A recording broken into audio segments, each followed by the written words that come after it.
Airs.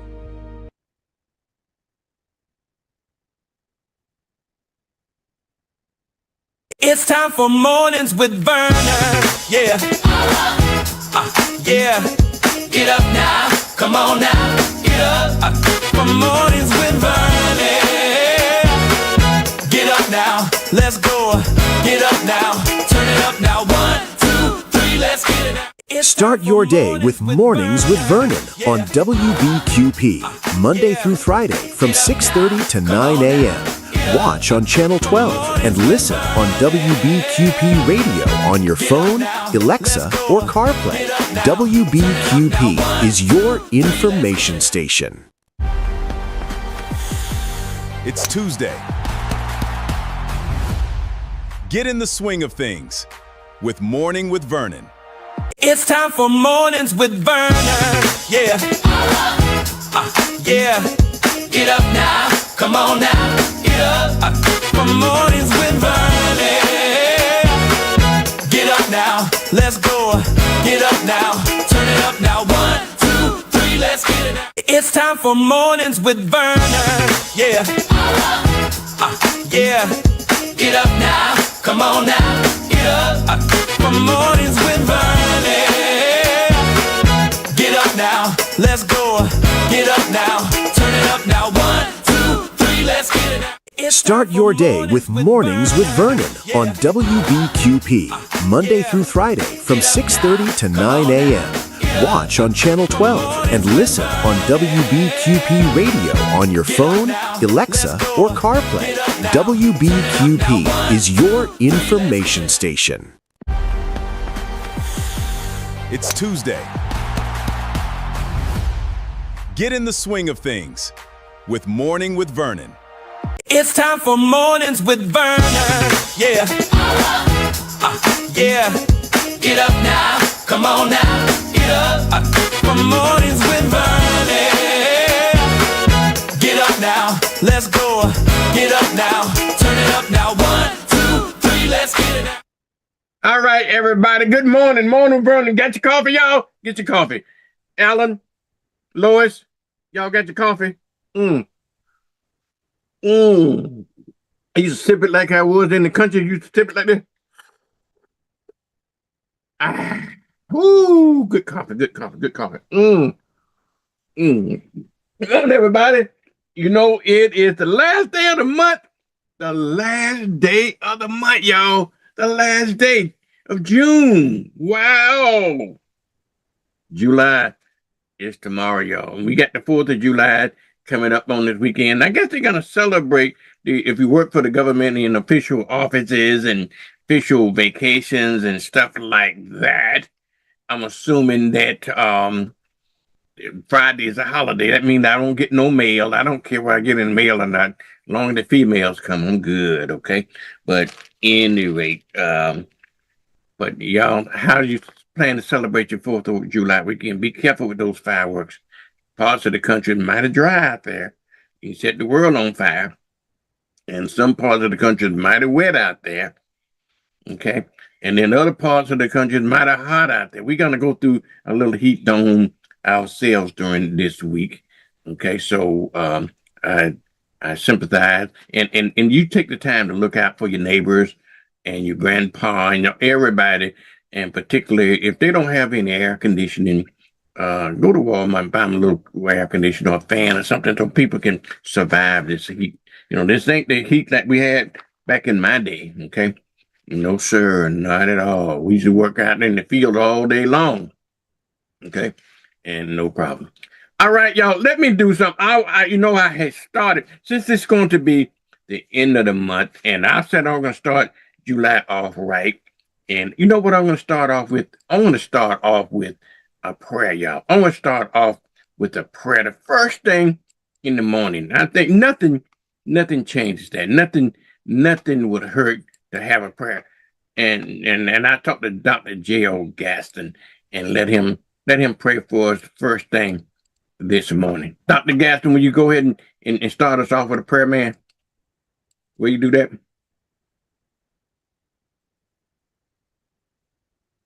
Our Father God, We lift our eyes up unto the hills from whence cometh your help, knowing that your help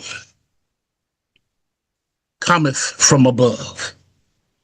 And so, dear God, we come to petition you this morning and to seek you out for the blessings of life.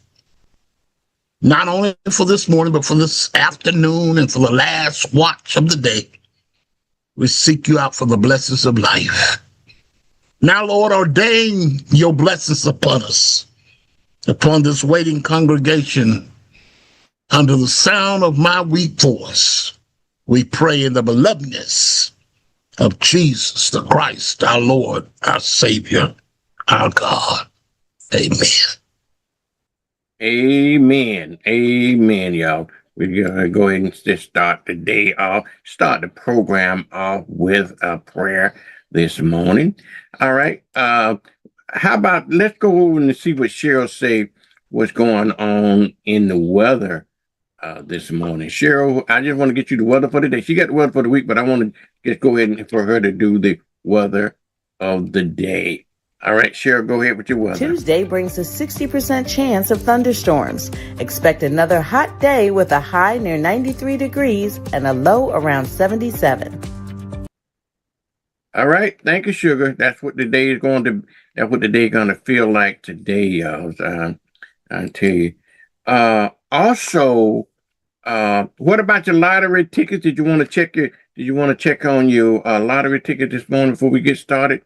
I tell you what I ought to do. I better check in with the traffic report this morning with Miss Lola this morning. See what the traffic like out there since some of us going to be traveling this morning. Okay. All right, Lola. We're gonna go ahead and let you do your traffic report, Sugar. Go ahead. Good morning, Vernon. Good morning. This is Lola with WBQP's Traffic Center. Here's your Pensacola traffic update. Traffic is moving at a moderate pace across most of the Pensacola area this morning, with the heaviest commute expected between 6:30 and 8:30 a.m.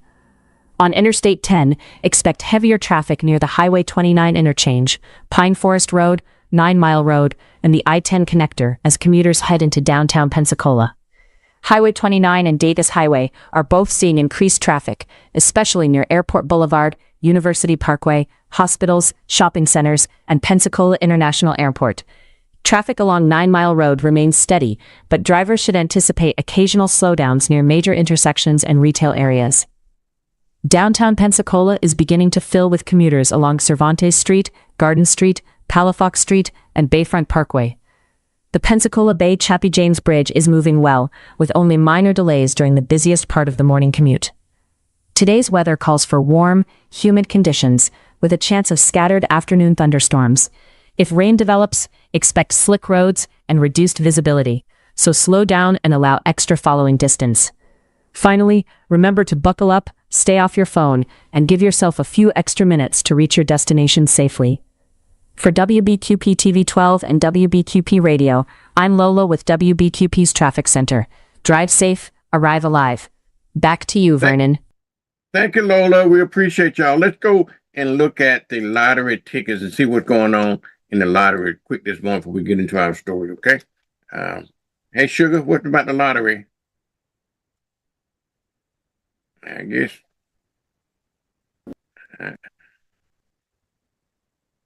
All right.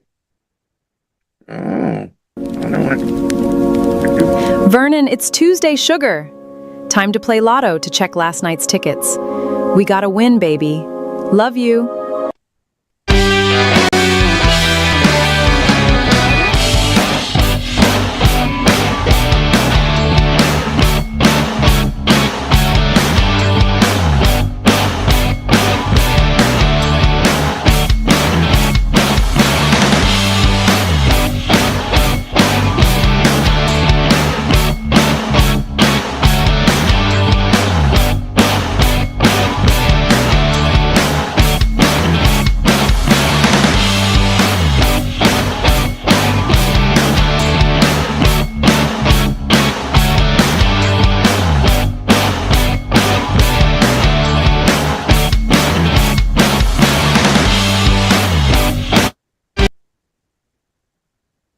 All right, y'all. Good morning. Good morning. Good morning. That was a lotto ticket. So check out your lotto tickets this morning.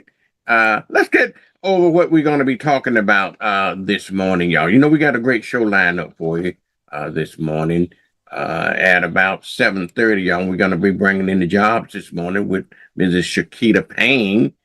She's going to be talking about what jobs available at ECUA. We're going to be joined by Mr. Jerry McIntosh about 7:45 or so today. And you know, it is Tuesday, and hope you be motivated today on Tuesday. But before we get motivated, we're gonna have the mayor on, at least the city report from the city. Sometime the mayor comes on, and sometime he comes on himself, or he send his trusted assistant city manager there, Mr. Cliff Collins. They'll come on this morning. 8:30, y'all.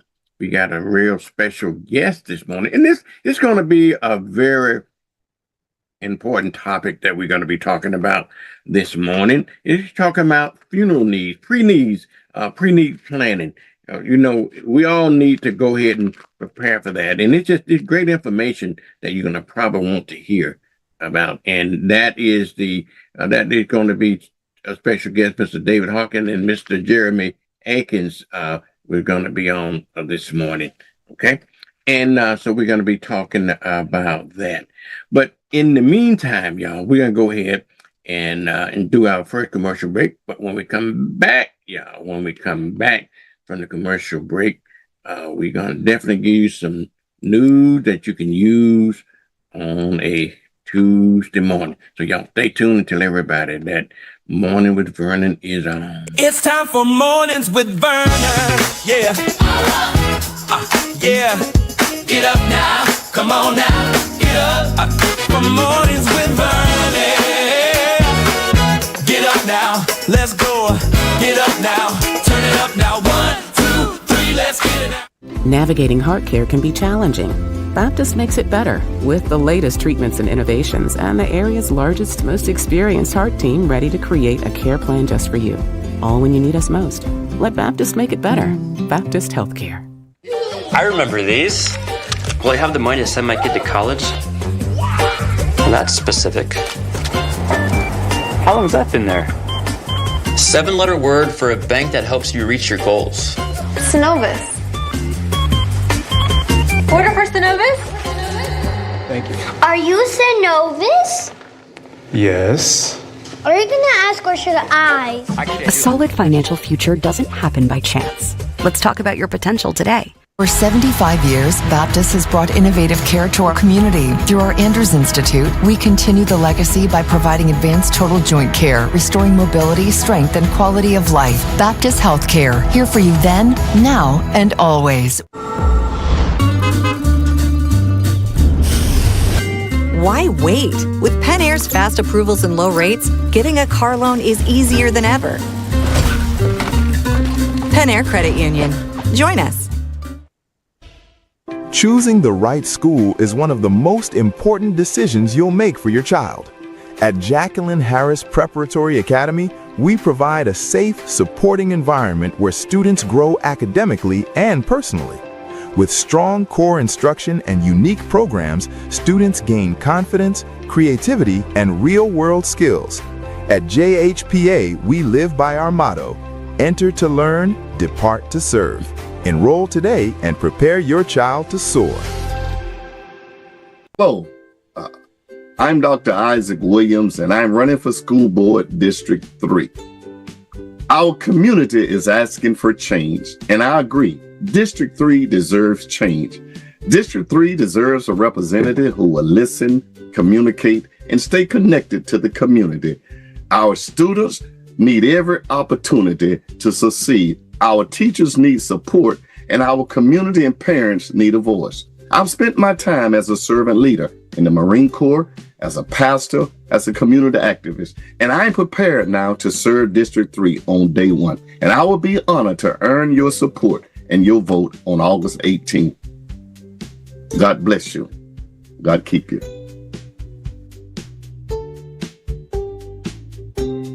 Keep growing. Remember where you came from. It's the foundation of who you are. Show up for others. That's been our approach at Penn Air for 90 years. Penn Air Credit Union, 90 years strong. Hello, I'm David Williams, District 3 Representative, seeking re-election to the Escambia County School Board. 4 years ago, I said, together we can make a difference. Today, I'm proud to say, together we have made a difference, thanks to your trust. And because of you, we do not have any failing schools. Our schools are safer. We've closed the achievement gap, and our students are college and career ready. I'm asking for your support again to re-elect me so that we continue the work that we started 4 years ago. Please visit my website at davidwilliams3.com to learn more about my initiatives I have accomplished and the ones I will pursue over the next 4 years. Early voting is August 8th through the 15th, and the primary is August 18th. Your vote is essential to keeping our community moving forward. Thank you.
This is Prayer Perspectives by J.O. Gatson on your WBQP.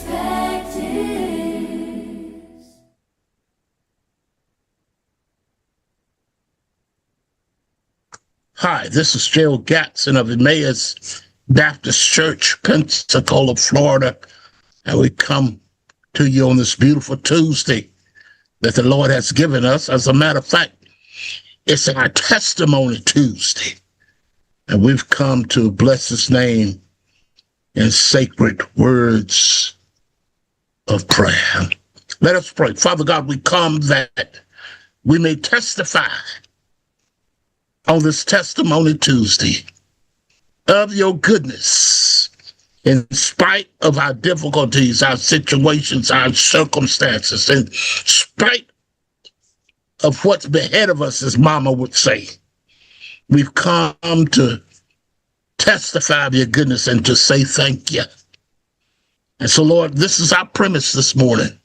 That is to bless you on this Tuesday, dear God, and to seek you out for the blessings of life. As we pray now in the belovedness of Jesus the Christ, our Lord, our Savior, our God, the master of the seed, our disparity. Amen.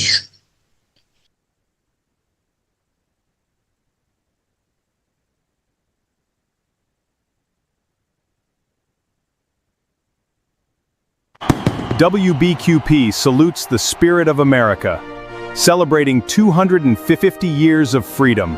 Happy birthday, USA!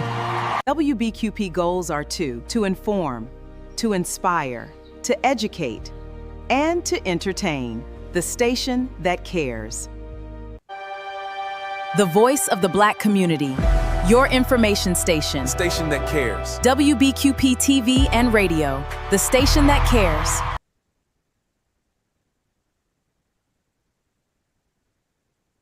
Good morning, everyone, and welcome to the show. It's a beautiful day out there, and let's get you caught up on everything.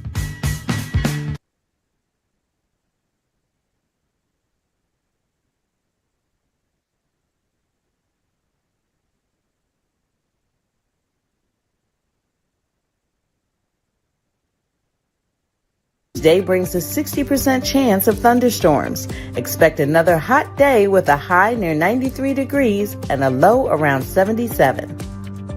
Wednesday stays active with a 60% chance of scattered thunderstorms. Temperatures remain in the low 90s with a low around 77. Thursday looks a little calmer. Expect a high near 91 degrees, a low of 77, and about a 30% chance of rain. And we wrap up the week on Friday with more heat and humidity. Highs reach 91 degrees with a low near 78, and there's a 40% chance of afternoon thunderstorms. Overall, expect a hot, humid week with afternoon and evening storm chances throughout the week. This is Cheryl Mulrain, and that's your weekly weather forecast on WBQP TV. Good morning, everyone, and welcome to the show. It's a beautiful day out there, and let's get you caught up on everything. It's time for Mornings with Vernon. Yeah. Yeah. Get up now. Come on now. Get up. For Mornings with Vernon. Get up now. Let's go. Get up now. Turn it up now. 1, 2, 3. Let's get it now. All right, everybody. Good morning. Morning with Vernon, y'all. Good morning with Vernon. We're going to go ahead and talk about what's happening in our news cycle this morning, okay? So let you talk about what news you can use.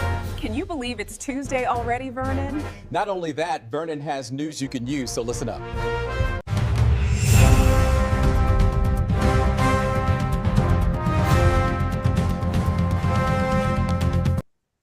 All right, y'all. Good morning. Good morning. Good morning.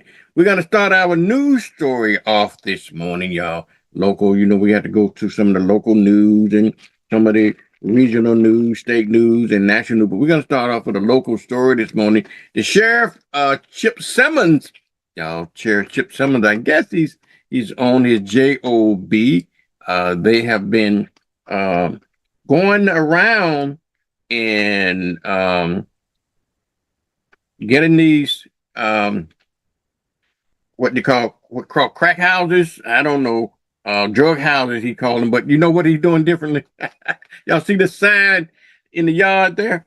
When he go out and they find a drug house and they bust his drug house, then he leave his calling card there. He said, this drug house is closed. Well, Chief, Chip, Sheriff Simmons, I got a little secret to tell you. You know, when you go to McDonald's and the sign says closed, what you gonna do? You just gonna go home and say, I'm not gonna have a McDonald's? No, you're gonna go to the next McDonald's house that's open, right? So hopefully this ain't the case here. But anyhow, they are putting yard signs where they're busting houses. They went to a house, I guess it was last Friday. You know, I talked to them last Friday. They arrested a 30-year-old man, and they served a search warrant on his home and on Muldoon Road. And during that raid, they found fentanyl and guns and money and all that other kind of stuff. And but anyway, but as a result of it, they've been doing a lot of busting of what they call drug houses. And how do they know the drug houses? People report it. You know, we got tip line, we got the what you call it? Stops when you call anonymously. Okay, Crime Stopper. We got Crime Stoppers, and then Crime Stopper would tip people off, and then they go in these drug houses, and rightfully so, they're gonna close them. But the cute little church that I think that he gonna use some of that drug money that they find. That's where your drug money comes in, y'all. When they find they do stuff like this, and they can pay for these signs and everything. So it's probably is a good thing. All right, let me move on to some more tragic news, if you will. We had a car accident yesterday near the Chimney. You know where the park is, the Chimney, out on Scenic Highway. I think most of you do know. A person was killed yesterday in a car accident when a car pulled out right in front of a pickup truck and kind of resulted in a T-bone collision. And the driver of that car did not survive that accident. Y'all be careful when driving. The weekend coming up. Safety, if you're out on that road, if you're traveling out on the highway, I want you to be safe out there as much as you can. There's a lot to be said about defensive driving, y'all, okay? A lot to be said about defensive driving, because you got to drive for other people as well. The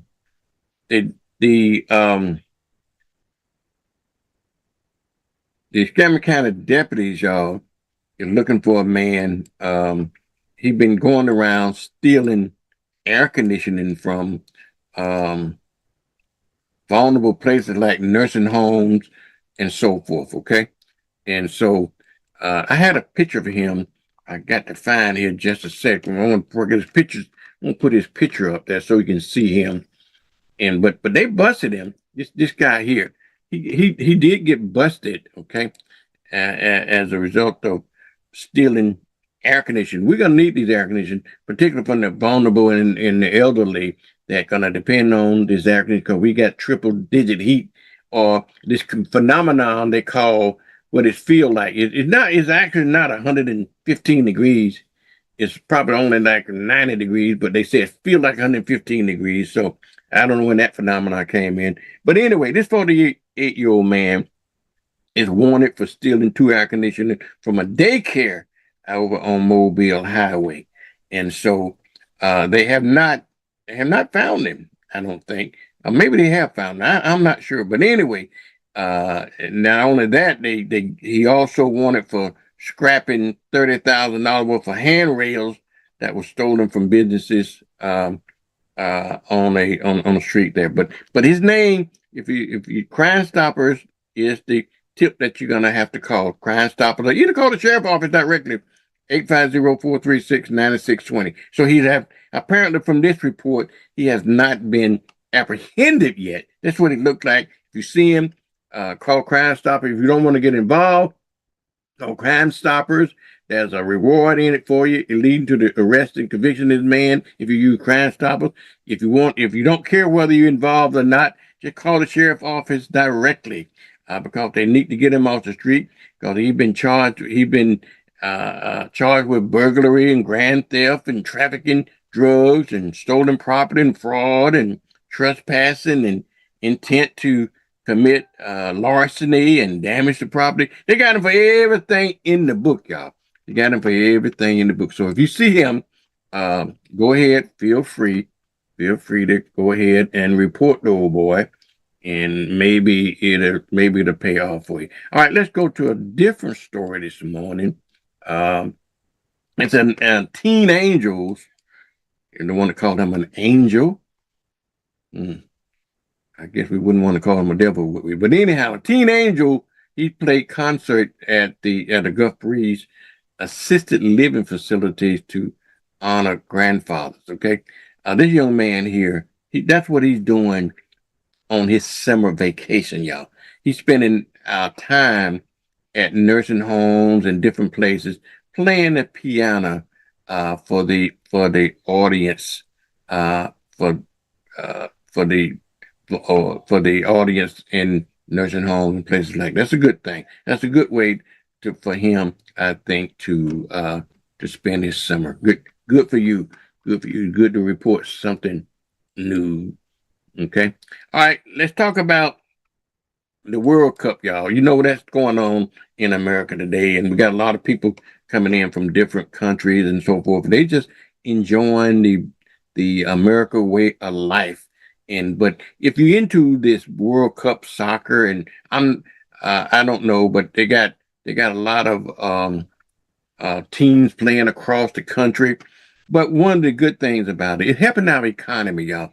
They're reporting new jobs, and they added. They said it added about 70,000 jobs to the economy back in May. So that is a good thing. That's a good thing. So and also people coming over from other countries appreciating the things that we take for granted. Okay, things that we take for granted. One of the things they discovered was ranch dressing. Hell, you can have my part. You can take my part of ranch dressing back. I can't stand ranch dressing. So I don't see what they find in it, but each to his own, and each culture is different, and we like to also, kind of respect that, and we appreciate folks appreciating our culture, y'all. All right, let's move on to a different story over in Beulah. If you was in Beulah yesterday, I believe it was yesterday. It's kind of old news now, but they had a tractor trailer that crashed into a telephone pole and blocked the roadway. Y'all know if you're on Highway 90 there, and it ain't too many detours you can take, okay, on Highway 90. So a lot of folks were kind of inconvenienced there because this 71-year-old man that was involved in the accident, he got hurt, but they took him to the hospital, but for injuries, but they were not life-threatening injuries. So they had to completely block off the Beulah Road until they can clear it. Now, what caused it, we don't know yet. That is still under investigations. Okay, under investigation. Speaking of trying to do something, here's a veteran named Joe Castanova. Okay, after he spent 4 years in the Air Force during the Vietnam War, he decided to become a postal worker. And now Joe is retired, okay?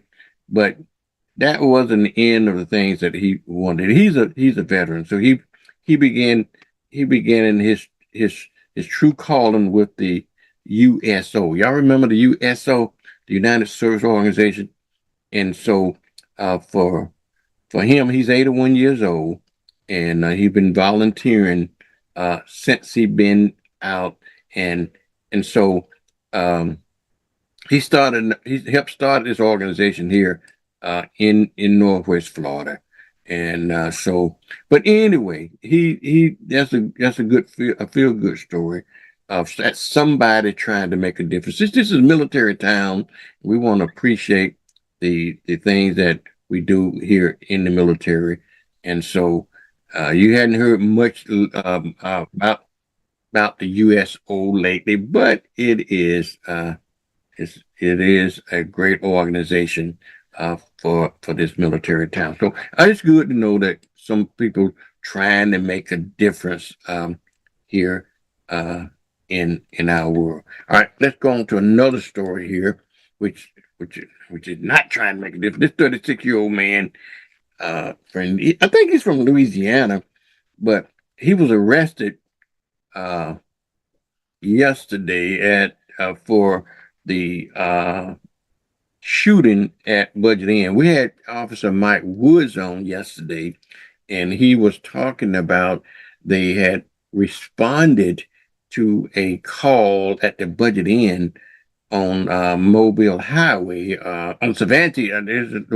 Cervantes rented Mobile Highway, but it was on Cervantes Street, and because of a shot. What they call this thing? A shot detector. You know, they got these things that can detect gunshots. Okay. And so the officer reported to that, and they found a man down at about 2:30 in the morning. But they had took him to the hospital, but he did not survive the shooting. And so they arrested this man here as a result of this murder. It's still under investigation. He's been held without bond, y'all. But he's a 36-year-old Louisiana man. We don't know all the details, but when we get it, we will pass it on to you. Okay, we'll pass it on to you. All right. Now this, I know you don't care about this story, but I report them as I see them. This is over in Orange Beach, Alabama, where the city of Orange Beach was going to buy this campground, and but the price got too big for them, so they backed out of it. And so we got different opinions about whether or not they should have bought that campground. But anyway, that's as my grandma used to say about, you need to stay out of white folks' business. But that's white folks' business over there in Orange Beach, Alabama. So we'll get on to another story. You know, the Supreme Court, y'all, is it's the end of, they have to every year towards June, they have to end their session in June. And I don't know why these decisions, they hold a lot of decisions until the end of the year. Instead of, some of them they release like they did all the things for Trump. I think maybe it's the emergency decision they release throughout the year. I'm not sure, because I'm not a Supreme Court expert here. But anyway, but I do know in the month of June, as they're trying to close their session, then they start releasing all of these decisions they made. And they released one decision yesterday expanding Trump's power as president. He can do whatever he wants to do as far as firing any of the executive branch's employees. Now, he wanted to fire this black lady that happened to work for the feds, but they carved that out. They said, no, you cannot fire the Fed chair or enter its employees. So you don't have the authority to do that, but you can fire anybody else in those agencies. So they did that. They did a lot of other things we're going to talk about. Hopefully when Jerry come on this morning, we're going to talk about the mail-in ballot thing. They would not allow them to get rid of mail-in ballots. Okay, so the Supreme Court saying that if you got mail-in ballots, you're good to go. And if you don't get there on election day, you have to wait until the ballots get there. Okay, as long as they were mailed, in on that day. But the problem with it is that Trump administration controls the post office, okay?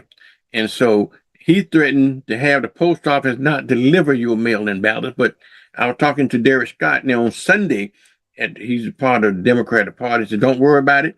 You do what you normally do.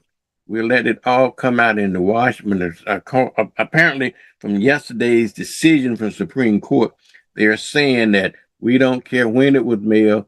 You got to count those votes when they get there. And why would they want to get rid of mail-in ballots? I don't understand that either, because as many military people, as many disabled people, as many lazy people like me that don't want to go to the polls, we got a right to vote. And we don't have to physically have to go there. But anyway, that's the Republicans' attempt to suppress voting. And so, and a lot of other decisions came down as a result of yesterday that we're going to be talking about along the way. Okay. All right. Another story over in Alabama. I mean, this is over in Mississippi. I think it's in Mississippi. I don't know what the fascination with putting these old boats. This is an old casino boat, right? They want to sink it to create a reef out there. Gonna be so much junk in the bottom of the ocean. Fishes ain't gonna have nowhere to. Well, maybe they put them down there for the fish to live, but I don't know. I don't know about all this junk they sinking down to the bottom of the ocean there. Yeah. All right, let's go to the next story with your governor DeSantis. He vetoed a line item bill, a $1.6 million line item, including several things that affecting us right here in Northwest Florida. But he signed a $117 billion budget on Monday, but he got a right to veto certain line items in that budget. So he vetoed $1.6 billion of that, and that was affecting Northwest Florida. Okay, things like they had $500,000 to expand program for all inclusive care for the elderly on the PACE program in Northwest Florida. Why in the hell would he veto that? But he did. He vetoed $1.3 million to buy hazard material or response vehicles for a scam account. Why would he do that? I don't know.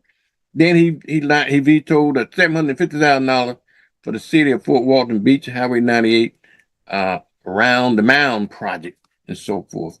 But anyhow, these budgets it's going to affect us in Northwest Florida, so we'll deal with it as we go along here. Another project that the city and that they got going is trying to place defibrillators in around Escambia County. Now, Commissioner Hoffberger, that's one of her pet peeve project, but they're saying is what they call the 4-minute community response program, that they're trying to get businesses and so forth to purchase these defibrillators and put them in strategic places that if you need one, you are within 4 minutes of getting one from somewhere. So we'll see how that proposal is going to go. We're going to see how that proposal is going to go along as well. Sound like a good idea on the surface, but we'll see what happens. Now, y'all have to tell you this now. The sheriff and I was talking 2 weeks ago about, we were laughing really. We had arrested a guy that was 22 years old. And I swear to God, that guy looked 48 years old to me. And I couldn't understand why that man looked so old. But then I did start doing some research on it. And the people that take meth, okay, they say meth ages people. Okay, if you're a meth user, it really ages people as well. But anyway, I said that to say, I know when I looked at this guy here, I assumed he was more than 18 years old. He's 18 years old, y'all. He was charged, but here's not a meth problem. His problem is that he is charged with murdering a 15-year-old girl in Bruton, Alabama. Okay, so his name is William Sanders of East Bruton. He's charged with reckless murder and of a 15-year-old girl. That is so sad. That's really so sad. When it is really heartbreaking when you think about it. Well, I don't have the details on what happened, and the details will come out later on what happened. But I'm going to tell you another really, really sad story. And this story will break your heart when you got children murdering children, and we're going to have to, this is going to be an issue. There's a national story you need to keep your eyes out on, where a 10-year-old boy shot at point blank and killed his younger siblings with the gun. Okay, killed his very young sibling point blank. And but maybe now where would a 10-year-old learn that from? Okay, where would a 10-year-old learn that from?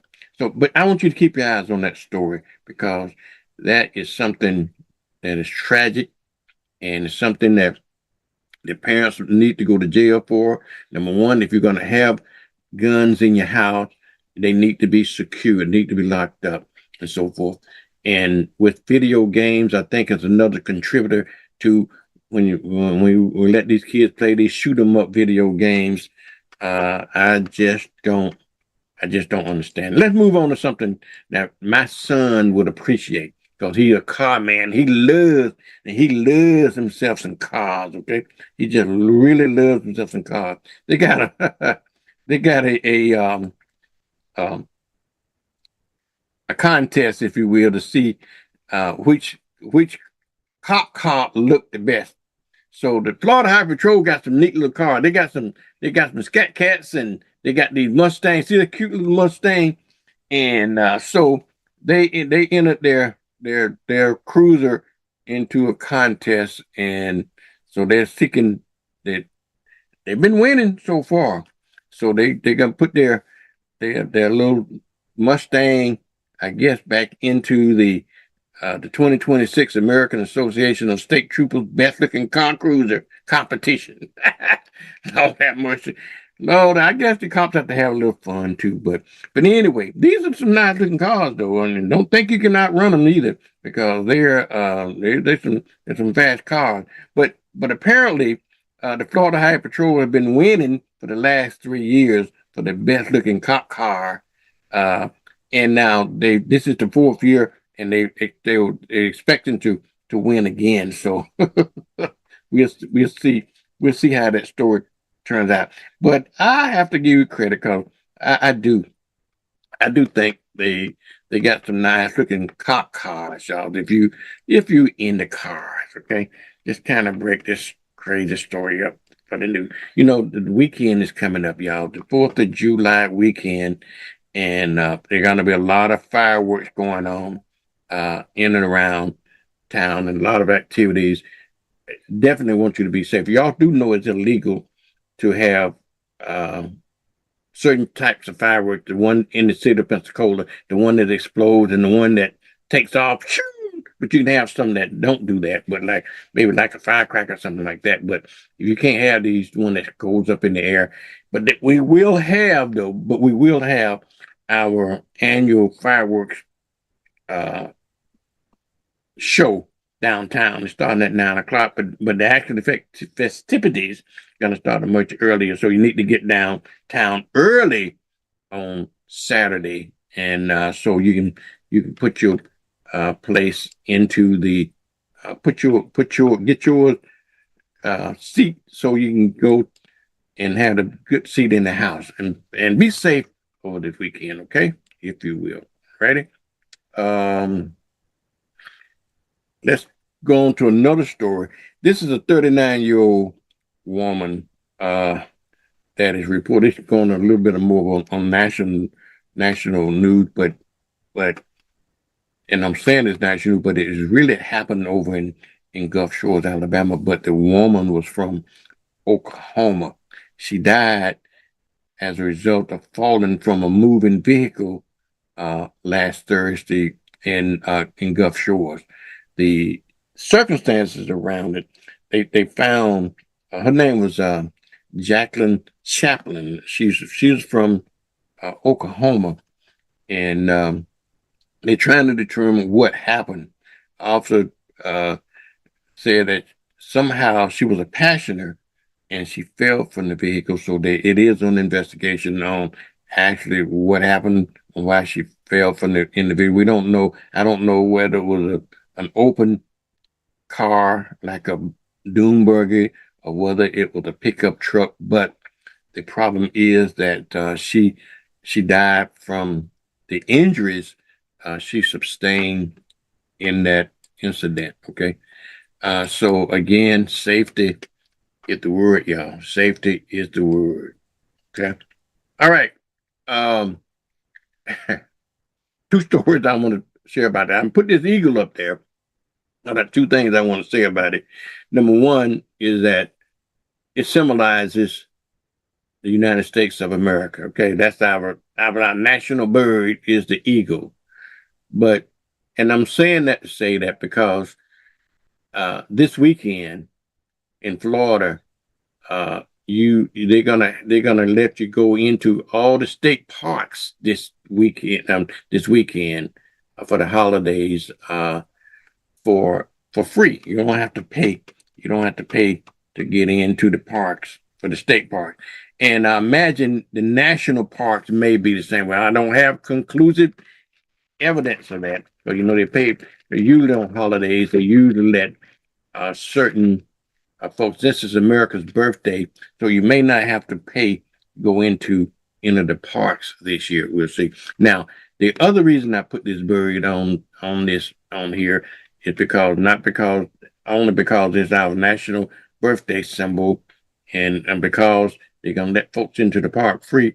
But have you been following that other story that they got this cam on these birds, and they got a tree cam on these birds, Jackie and somebody, I don't know. But one of the birds, the story yesterday, one of the eaglets, I guess, they're getting to be, there was babies, now they ought to be at least teenagers now, but still can't fly. One of them finally learned to fly, but the other one of the male that was flying, but the female hadn't learned to fly just yet. And she fell out. They say she fell out the nest, but you look at the video, looked like her brother kicked out the nest. So, girl, you going out there? You need to fly. But she didn't. She dropped like a rock. So they're hoping that this eagle is going to be okay. And I know they got cameras there. They ought to have somebody to find the bird. Okay. All right, y'all. Let's move on to a different story. Let's talk something sweet like me. Okay. Candy, M&M candy. You know, you do know your Kennedy. What's his Secretary of Health? I guess whatever he does. Okay, he forbid certain dyes that's in. Get rid of certain dyes, and so therefore it affected a lot of industries. So M&M's M&M have decided that they are going to get rid of some of their colored natural. They use some natural dyes in their M&M products starting in August. So, in other words, you're not going to be able to have any blue or brown M&Ms after that. I don't think so. You need to keep that one in mind. Another story that just came up this morning, and I don't have the details on it, about a girl. She was 11 years old, right?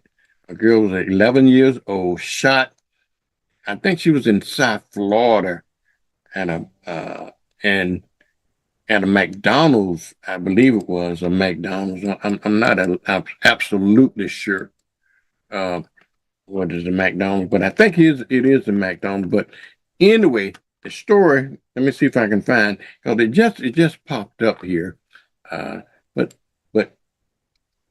she, down in South Florida, 11-year-old girl and her father was shot while sitting in the vehicle waiting for their food order at a McDonald's in Hallandale Beach, Florida. Okay, and the shooting happened.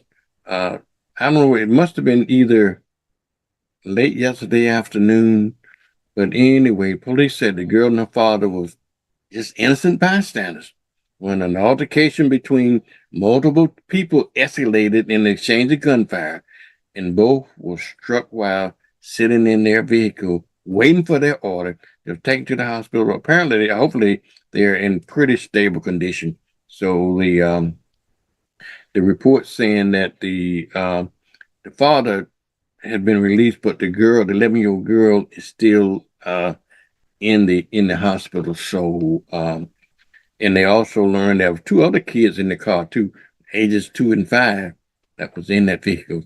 So Lord have mercy. Just y'all help me understand these crazy stories coming out here, y'all. I don't. But anyway, let's talk about some national stories before I go. And this guy here, Cassidy. Now, talking about chickens coming home to roost. I'll be finished in a minute because we got to get to some jobs. Talking about chicken come home to roost. Cassidy, and no good deed goes unpunished. And everybody ought to know that Trump is deranged, and everybody suck up to him, and everything he touched turns to disaster.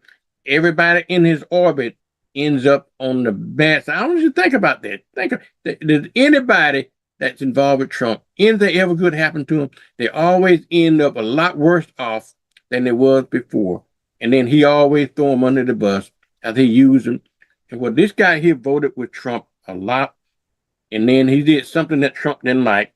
So Trump decided to have somebody run against. He lost his race. And now he decided he's going to have a little revenge on Trump. And now he's exacting his revenge on Trump and blocking some of the bills that Trump wants to get out, like that Save America Act and so forth like that. So you're gonna see a lot of that.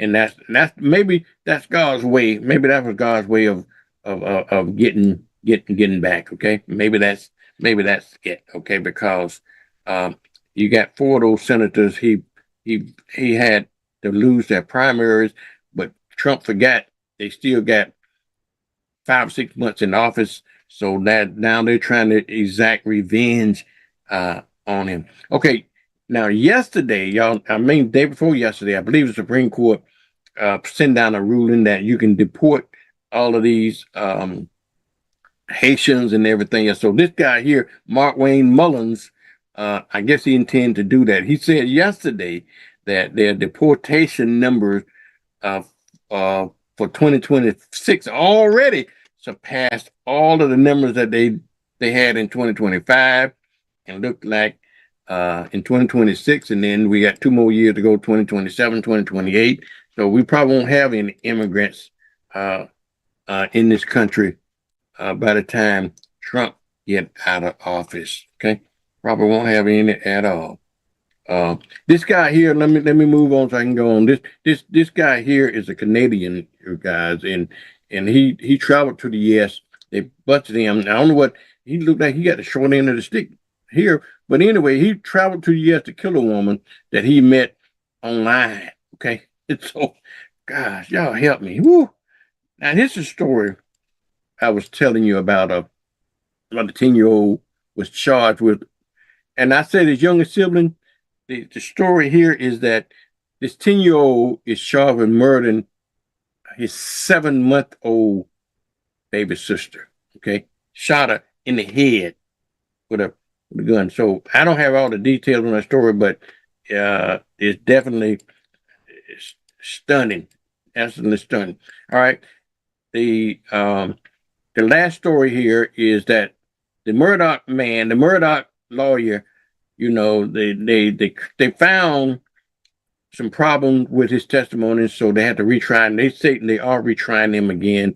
And now this time he might walk, but I'm not sure he will. But he just might walk. But the defense saying that they found some DNA other than his, so it might be an issue. All right, the last thing, and like I told you, they still looking for this guy here, y'all. They're still looking for this man here. So he's a guy that going around stealing daycare ACs and so forth like that. So you got that. All right, y'all. You know, it is 7:30 time frame. You know what happens at 7:30, because we got to find out all this bad news. We want jobs, okay? We absolutely need some jobs. And so every Tuesday we have Mrs. Chiquita Payne to come on and talk about jobs and career opportunities at the ECUA. So let's get her report on right now, okay? Good morning. It's 7:30 on Tuesday, and this is WBQP TV. Our top story today, a major announcement regarding jobs from the ECUA.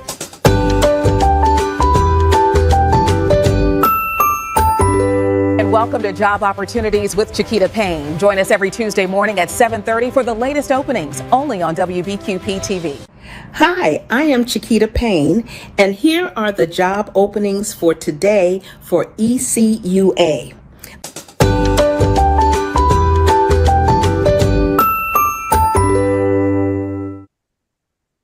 Well, good morning, Miss Shakita Payne. Good morning. How are you? I'm well. You looking gorgeous this morning. Thank you very much. All righty. How was your weekend, sugar? Wasn't too bad. Feeling a little under the weather, but got over it and had a great weekend afterwards. Very good. You planning a great 4th of July weekend? Not at all. Trying to relax. Trying to relax. Oh, you speaking of that, if you work for ECUA, would they be off on Friday? Good question. Yes, the office will be closed. So if you need to do any business with ECUA, please do it before Friday because we will be closed for the holiday. We'll, of course, be open again on Monday. So definitely, if you have any bills you need to pay, have questions, need to just come up to talk to someone, employment, whatever, we will be closed on Friday. Yeah, you don't be got no water on the long weekend, so make sure you get that water bill paid. Well, they? Well, that might be good. Maybe they can't come and cut the water off since they got to be off that day. Well, that's the thing because if it's due, they may cut it off Thursday. So make sure it's paid. Yeah, make sure it's paid. You got that right. Yes, ma'am. All right, talk about jobs. Sure. So we do have quite a few jobs, as always. And as you know, we're always looking for mechanics. One of the newest positions we have on the site is a MRF maintenance technician. Now, this is a position that is pretty much on that same level of mechanic because you're working with the recycling facility. You're helping to make sure that their equipment is continuously working.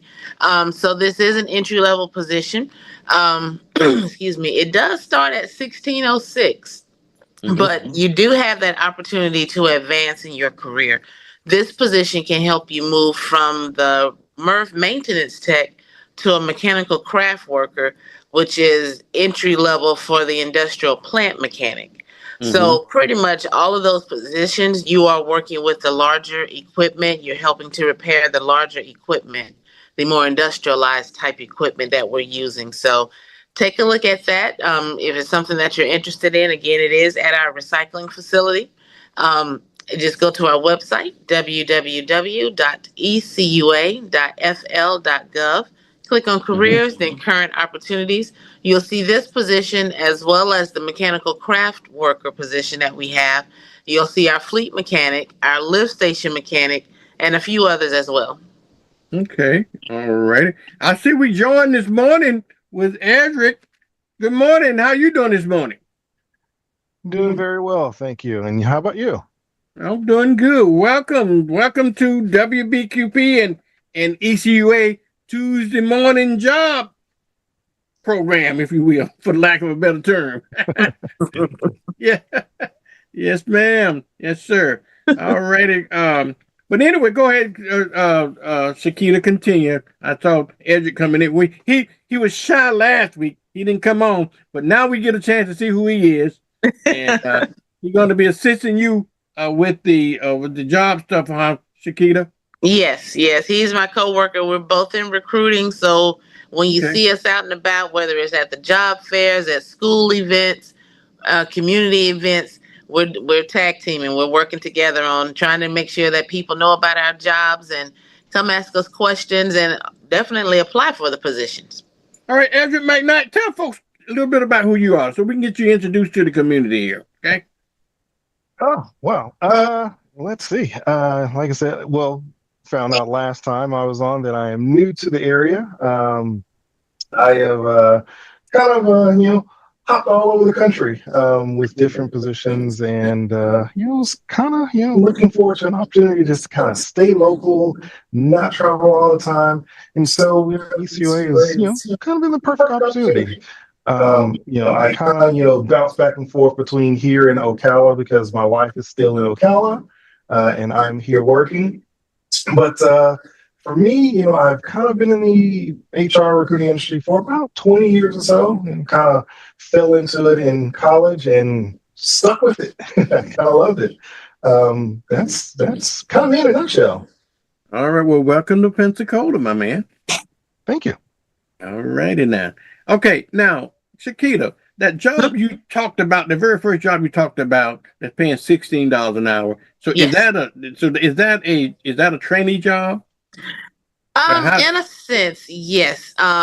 Pretty much they're looking for someone with at least 2 years of experience as a mechanics helper or something similar. Okay. So it's not that you have to have that true mechanical experience where you're actually working on things on your own as like a mechanic. Just having that helper's experience, helping a mechanic, that's good enough to get you in the door. Okay. Okay.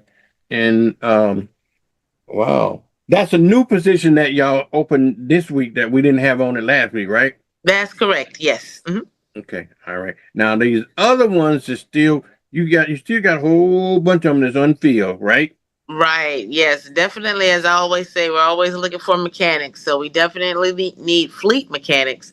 So if you have that experience working on vehicles, whether it's working on vehicles around your home, working on your own personal vehicle, building your own cars, what have you, working at Walmart, working, at Tires Plus, whatever the case, and you have that mechanical background, definitely take a look at our fleet mechanic position that's on our website. Go ahead and apply for that position. It also has career progressions as well. So you have that opportunity to advance in your career. You know what, Shakita, one of the things that you just touched on that people definitely will need to understand is that experience. Whether that experience is paid or unpaid, it still counts, right? That's right. What we're looking for is what experience that you have. We're not looking to see how much you made on that job. We just need to know what your mechanical background is. Do you have that background to where you can learn new information, learn how to fix things? Will you pay attention? Yeah. What type of equipment have you worked on? And that's going to take you a long way. So that's why I say, even if you worked on vehicles at your home, you've helped people fix your own vehicle, help family members, neighbors, what have you. We just want to know the experience that you have because that will take you a long way. It will. Wow. And that's what I think people need to try to understand when they're preparing their applications and their resumes. Sometimes they forget about that unpaid experience that they got that might be the thing that tips them over to a new job, that gets them in there. Exactly. You have to think outside the box. Don't just stay focused on the jobs that you got paid doing, but think of things that you do, outside. For example, if we have a clerical position that comes open, I always tell people to think about things that you may do, even if you're doing things around the home, maybe at church, in community, different clubs or organizations you might be associated with. Think about that and the experience that you have that would apply to that position. Yeah, give yourself credit for everything. Exactly. Some folks just only think about sometimes for that paid experience that they have, but I think that they need to kind of a little bit think outside the box. Go paid or unpaid experience is experience, regardless of how you got it. That's right. Okay. Tell them about the benefits again. I just sometimes it's always amazes me. You all got some for the area. You all got some well-paying jobs for the area. We actually do. And for the number of vacancies I see every week, it's mind blowing to me. I don't know whether the turnover. I don't know whether y'all have that much turnover rate, or is it the shortage? I don't know, shortage of skills in the area. Why is that? Well, just kind of looking at the jobs, we have had a bit of turnover. However, we're at that time for ECU Way where we're seeing a lot of people retiring. Oh, yeah. So those are the positions that we know we're going to try to backfill because we're losing a lot of experience, a lot of knowledge that's coming in. So we have these positions out there. We're trying to bring people in that can see that, this is a career. It's not just a job where you can just hop from job to job, but it's a career. You can stay here, get your retirement, have great benefits for you and your family. And, it's one reason why we like to come on every week to kind of remind people that we do have these types of jobs out here. When it comes down to benefits, of course, we offer all the benefits: health, dental, vision, life insurance for our employees. You're part of the Florida retirement system, which to me is the best retirement program. Our employees only put in 3% to their retirement.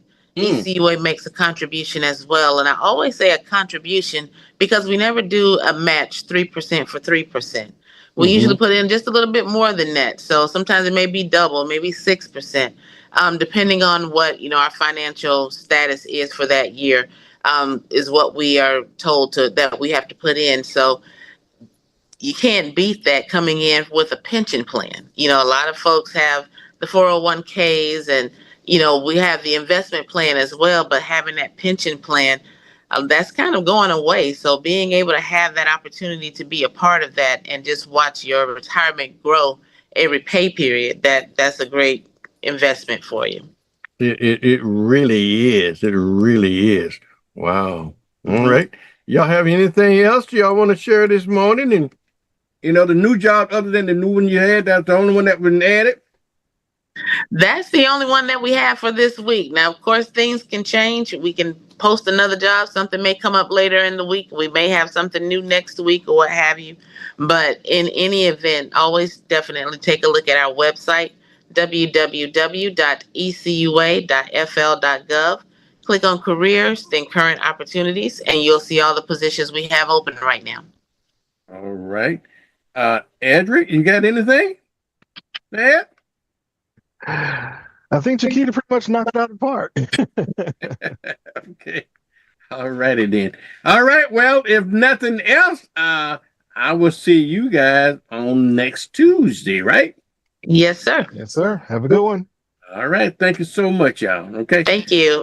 Bye-bye. Right, thank you now. Yeah, that's Miss Chiquita Payne, and she had a new employee that working with her, Mr. Edric, and they'll be on every Tuesday. Y'all, please help me understand why we don't want to have to show these vacancies every week.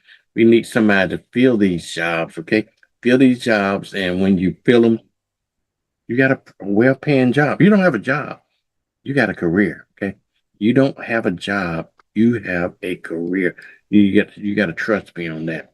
All right, y'all. I tell you what will happen in a little bit here, if you will, since we going to go on further this morning. I got a feature I want to add sometime today, is what I call, what's going on in Black America, the news that affecting Black folks. I'm trying to get that in there as well. And we also included a weekly sports report as well into the story.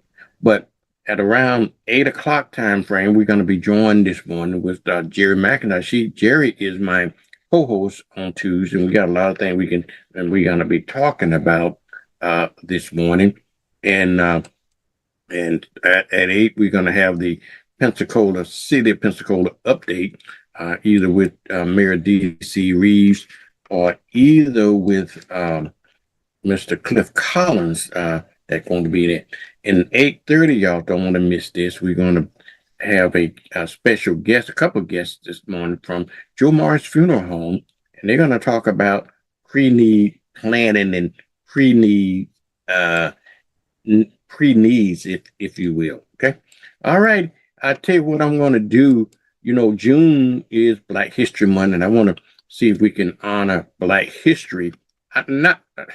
Vernon, I told y'all, when you get old, you remember the second thing to go. But no, June is a couple things that happen in June. Juneteenth is one of the prime things that happen in June. But we also have Pride Month in June. But more than that, because we in the music, we got Black Music Month. Black Music Month is in June. So we want to honor Black Music Month and so forth. And when we come back from the commercial break, we're hopefully going to be talking to Mr. Jerry McIntosh and somebody from the city, okay? WBQP celebrates the artists, the legends, and the sound of a generation. Join us all June long for Black Music Month, where the music never stops. Soul, jazz, blues, and R&B, celebrating Black music history. All month long, sing along. June is Black Music. It's time for mornings with Vernon. Yeah. Yeah. Get up now. Come on now. Get up. For mornings with Vernon. Get up now. Let's go. Get up now. Turn it up now. 1, 2, 3. Let's get it now. The State Farm Personal Price Plan helps you create an affordable price just for you. Call State Farm agent Arthur Searcy for your personal price plan today. I remember these. Will I have the money to send my kid to college? Well, that's specific. How long has that been there? 7-letter word for a bank that helps you reach your goals. Synovus. Order for Synovus? Thank you. Are you Synovus? Yes. Are you gonna ask or should I? A solid financial future doesn't happen by chance. Let's talk about your potential today. Since 1951, we've been here for our local community, creating pathways to care. We meet you where you are, with trusted doctors in convenient locations throughout the area. Baptist Healthcare, here for you then, now, and always. Need a new outfit for a special occasion? Look no further than Viola's Men's Apparel. Viola's has been providing the latest styles and accessories in Pensacola for over 20 years now. We have clothes for every occasion, and we offer consultations and group discounts. You can trust that our care, quality, and class will be unmatched. Viola's Men's Apparel, for all of your menwear needs. Joe Morrison Son Funeral Home has been in business since 1913. Hi, I'm David Hawkins, the owner of Joe Morrison Son Funeral Home, saying we are a full-service funeral home. We offer pre-need funeral planning. We have a newly remodeled chapel and conference facility. Stop by and see us today. We have 9 vehicles, all waiting to service you. At Joe Morrison Son Funeral Home, we appreciate your stopping by. On behalf of all of our family here at Joe Morrison Son Funeral Home, thank you so much for allowing our family to serve you. Keep growing. Remember where you came from. It's the foundation of who you are. Show up for others. That's been our approach at Pen Air for 90 years. Pen Air Credit Union, 90 years strong. WBQP salutes the spirit of America, celebrating 250 years of freedom. Happy birthday, USA! I'm Dr. Isaac Williams, and I'm running for School Board District 3. Our community is asking for change, and I agree. District 3 deserves change. District 3 deserves a representative who will listen, communicate, and stay connected to the community. Our students need every opportunity to succeed. Our teachers need support, and our community and parents need a voice. I've spent my time as a servant leader in the Marine Corps, as a pastor, as a community activist, and I am prepared now to serve District 3 on day 1. And I will be honored to earn your support and your vote on August 18th. God bless you. God keep you.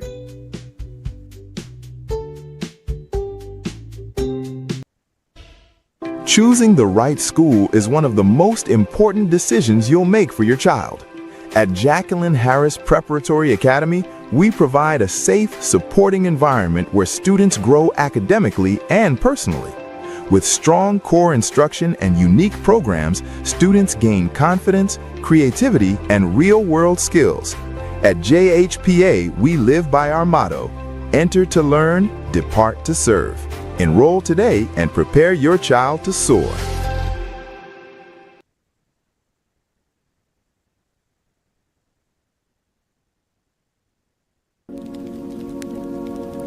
Vernon, it's Tuesday Sugar. Time to play Lotto to check last night's tickets. We gotta win, baby. Love you.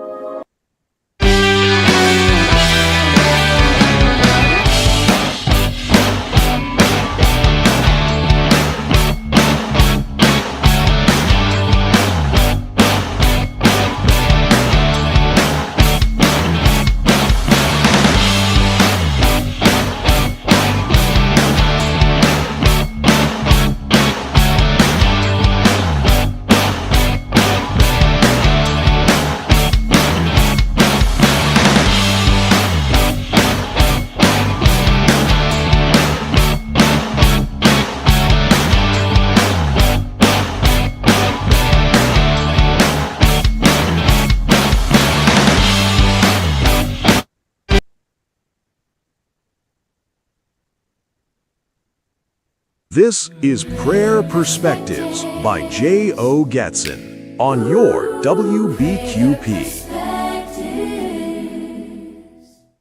Hi, this is J.O. Gatson of Emmaus Baptist Church, Pensacola, Florida, and we come to you on this beautiful Tuesday that the Lord has given us. As a matter of fact, it's our Testimony Tuesday, and we've come to bless His name in sacred words of prayer. Let us pray. Father God, we come that we may testify on this Testimony Tuesday of your goodness in spite of our difficulties, our situations, our circumstances, in spite of what's ahead of us, as Mama would say. We've come to testify of your goodness and to say thank you. And so, Lord, this is our premise this morning. That is to bless you on this Tuesday, dear God, and to seek you out for the blessings of life. As we pray now in the belovedness of Jesus the Christ, our Lord, our Savior, our God, the master of the seed, our disparity. Amen.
Hi, Vernon. Here's your WBQP weekly weather forecast.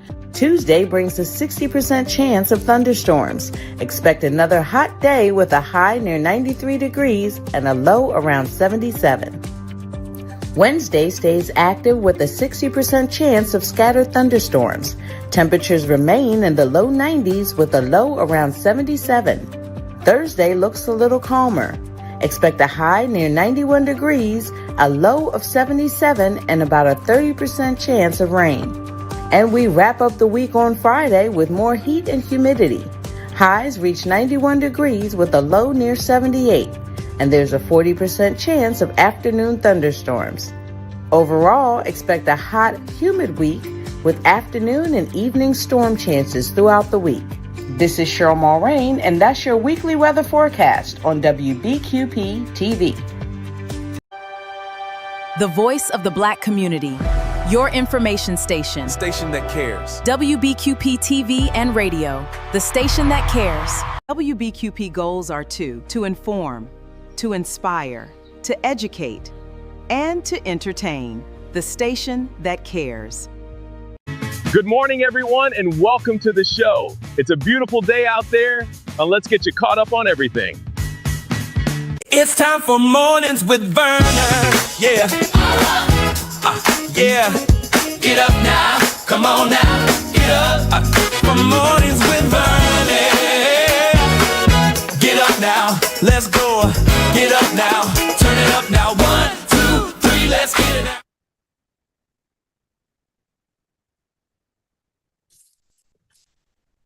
Let me make sure I get my mic turned back on. Good morning, everybody. You know, it is 8 o'clock time frame, and you know, we got Tuesday mornings reserved for the city of Pensacola to do the city report. I'll be talking either with Mayor D.C. Reed, either with Mr. Cliff. I think Cliff turn is today. The report from this, the city. Good morning, Cliff. Are you there with me this morning? Good morning. I am there with you. Good morning. How are you, Vernon? I am doing well. Understand you saying, I know you're on the road, on the go there. You saying you ran into some weather out there this morning? Oh, no. What I was saying was as you were talking to me, weather was coming in the other earpiece. Oh, okay. I got you. Okay. Yeah. I hear you. I had the same issue. I had the program in one ear and you in the other ear, and I couldn't hardly hear you.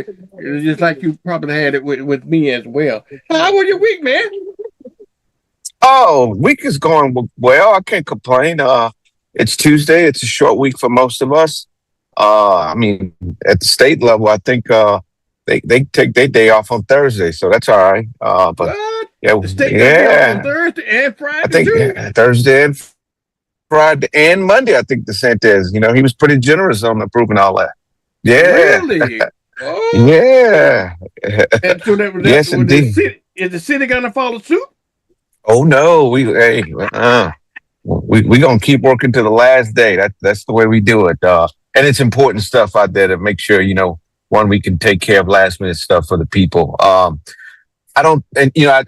What I love about this show, Vernon, and I tell you this here frequently, is that one, I appreciate what you do. As I think about the entire week and the connection that you bring to the people of Pensacola, how you sort of, cover almost every base that you can think of for a small town or even a big town, but you make sure the people are informed and you connect those dots. And I think that's so important. I just, I hope that the younger generation are not only just listening, but taking heed to some of the stuff you say and realize that, things have changed significantly and they have to not only just hear what you say, but take appropriate action and move out because the next 5-10 years will be very different for some of these young kids, especially as they finish high school and enter college. Thank you. Well, that is so true. I think it's important, and for folks like me, for parents and grandparents alike, Cliff, that we're gonna have to show them the way. I know they they don't understand right now. They don't understand the impact of it, and they sometimes they look at us as being crazy and old and decrepit, that we don't know what we're talking about, and it's not like that in their day. But they're gonna find that what we're saying is wisdom, and they should listen to that. But I go through the same thing. I got grandkids, and well, my kids are middle aged, but my grandkids and great grandchildren. I got young great grandkids, but my grandkids is at that age that they think they know everything and know nothing. They don't want to listen sometimes. Yeah, that maturation process for life is something else, I tell you. it really is. It's gonna be you and me this morning. Jerry had to go to the CNI doctor this morning. I told him he need to get him a CNI dog while he's there. Uh-oh. So wow, that sucks. Yeah, he had an eye. He said he had an eye appointment this morning. Yeah. Okay. Well, check this out. I got a story for you real quick. Okay. Take your time. We got yesterday. time. Yeah, so yesterday I'm headed to an appointment at the VA, and I'm walking in, I'm just doing my thing, I'm minding my own business. And as I'm getting closer to the building, I come in contact with this older gentleman, and I look at him, I'm like, man, I know that guy from somewhere. I just don't know where. So anyway, we get a little bit closer, and the dude opens his mouth and he's like, yeah, look like you going to church or something like that, right? So the minute he said that, I'm like, Charles. And it was like, it was Charles. He was like, Charles doing? Yeah. So we shook hands and he was like, oh my God. We started talking and he was like, man, where you work at again? And I was like, I work at the city, man. And so he was like, man, here's my card. I want to get you on the show. We had DC on that recently, and I'd love to get you on the show. But I thought that was funny. The minute he opened his mouth, I knew that voice, and I recognized the face. I just couldn't put it together. But when he opened his mouth, I knew it. I was like, hot darn. So anyway, so I'll see Charles here online here pretty soon. I do got a few updates for you, which I think is interesting. Okay. As much as the mayor would like to, be off, he's not. He's gonna be on travel this week, starting actually tomorrow, and he's gonna head to Philadelphia. He's gonna. I think it's a pretty interesting thing. He's gonna go to Philadelphia to mark the 250th anniversary of the signing of the Declaration of Independence. Okay. And he's gonna be there with a whole bunch of other mayors. They're gonna partake in this event, which I think it's significant for the United States. It's going to be downtown in Philadelphia, and they're going to be walking hand in hand from City Hall to Independence Hall. So he'll spend his sort of 4th of July doing some neat stuff to represent the city of Pensacola, and I think in mayors at large, which I think is significant. But he'll be back in time for the Palafox event, which is Saturday on the July 4th at 10 a.m. Obviously, you guys know we finished Palafox 2 days, the incentivized project 2 days ahead of schedule, which was huge for the city, huge for the company. But it just goes to show when you provide an incentive to do something, which, sometimes you think you don't have to, but I think that's all in how you structure the contract. But you incentivize somebody to do something and they deliver on it, that reaps benefits for both parties. And obviously, the people of Pensacola will reap from benefits from this here. And we're also going to celebrate the 250th down there as well on that same day. And then while that is happening, our Parks and Recs was able to find a way to get a waiver to open Roger Scott swimming pool. So that'll open up Saturday as well from 12:30 to 3:30. Okay, excuse me for that. I did report on that yesterday, and I'm glad to know that because that's going to be great news for some folks. And how was your manage to get a waiver to do that? That was good. Yeah, I mean, it just took a little bit of work. I mean, I think what happens is, at least in my mind, you become so used to getting waivers year after year, and so we had to basically put our money where our mouth is. And one, we showed them that we got a plan going forward to make sure that we can take care of everything that needs to be taken care of with Roger Scott, which particularly is around the restrooms. But to say this year is going to be a little different, we did they did some hard work behind the scenes to work with them. And as a kid who benefited from like local swimming pools, I think that's a huge thing for the kids that they can get out go have fun and just enjoy the day. They don't, for them, they don't have to worry about all this here. We'll save that for them in, 5 or 10 years when they get older and they can come help and sort of move these needles for us. Let me see what else we had going on here. We had the Dunwoody Park public input. Well, long plan. What was this? Oh, we had a long plan refresh of the playground equipment at the Dunwoody Park. Getting close, and that's going to be pretty close here. Basically, for public input this Friday, the park is getting basically a new Western theme play equipment that is Hawkins backs to its cowboy roots. That's going to be interesting as a fellow Texan. I can't wait to see something like that come up, and maybe how we can inspire the next generation of rodeo kids. I think that'd be pretty interesting. Here's one for you though that I think is pretty interesting. So, a $1 million Brownsville grant announced. I don't know if you heard about that one there yet, but basically, the EPA has basically given us a $1 million grant to help support two projects on the west side, right? So you got the first one, which is the Brownsville multi-purpose grant for the EPA purpose, and then you got the former Gibson School building and the Baptist Hospital Legacy Campus, where we prioritize, obviously, projects and applications. So this grant will be used for environmental assessment and cleanup activities. I think that's significant. Anytime we can get that kind of money to go to projects, to me, again, this is us being able to put our money where our mouth is, and EPA obviously has done that, and he's helped us out, the city of Pensacola, in a great way.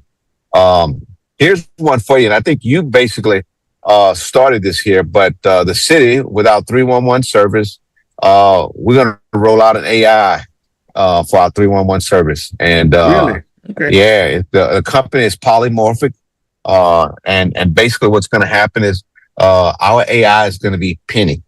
So Penny's going to kick off here. Penny's going to kick off here. Yeah, July the 6th. She'll roll out.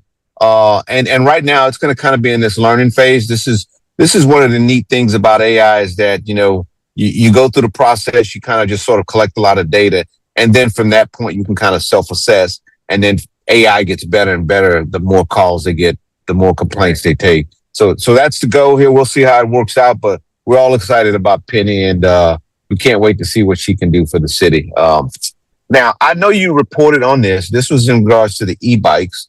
And I think everybody kind of had a certain view after the governor had basically signed a legislation, or at least the legislation that passed, I should say. And then the governor went out and he vetoed it, right? So, so it's like we get something we think is going to go out and it's going to be safe for the people. It's going to help everybody. And then he vetoes it. Well, that's not going to stop the city. We're obviously going to take a look at what's safe, what makes sense for the people. I mean, when you get people walking around, we want to make sure they got a safe environment and that they're not in harm's way. And those e-bikes can be pretty dangerous. I know for myself from having a personal injury with one going about 20-something miles an hour, ended up with a concussion, jacked up my shoulder and had some other stuff going and had to have surgery from that. And that took me, at my age, it took about 2 years to recover, 3 years sort of to fully recover. So it's not a fun thing. And I can only imagine if somebody is a bystander or they get hit by, somebody with an e-bike or something like that, the damage that can be instilled on them. So, and then, I don't know if you heard about Petronas is sponsoring a Seaport Security Act of 2026. I mean, this goes in line with, I think this is all about evolution. And this Seaport Act deals with, unmanned aircraft, flying over places, doing surveillance and stuff like that. And so I don't have all the details on it, but there's like this 400 feet threshold, of overhead, whether it's ports or whatever.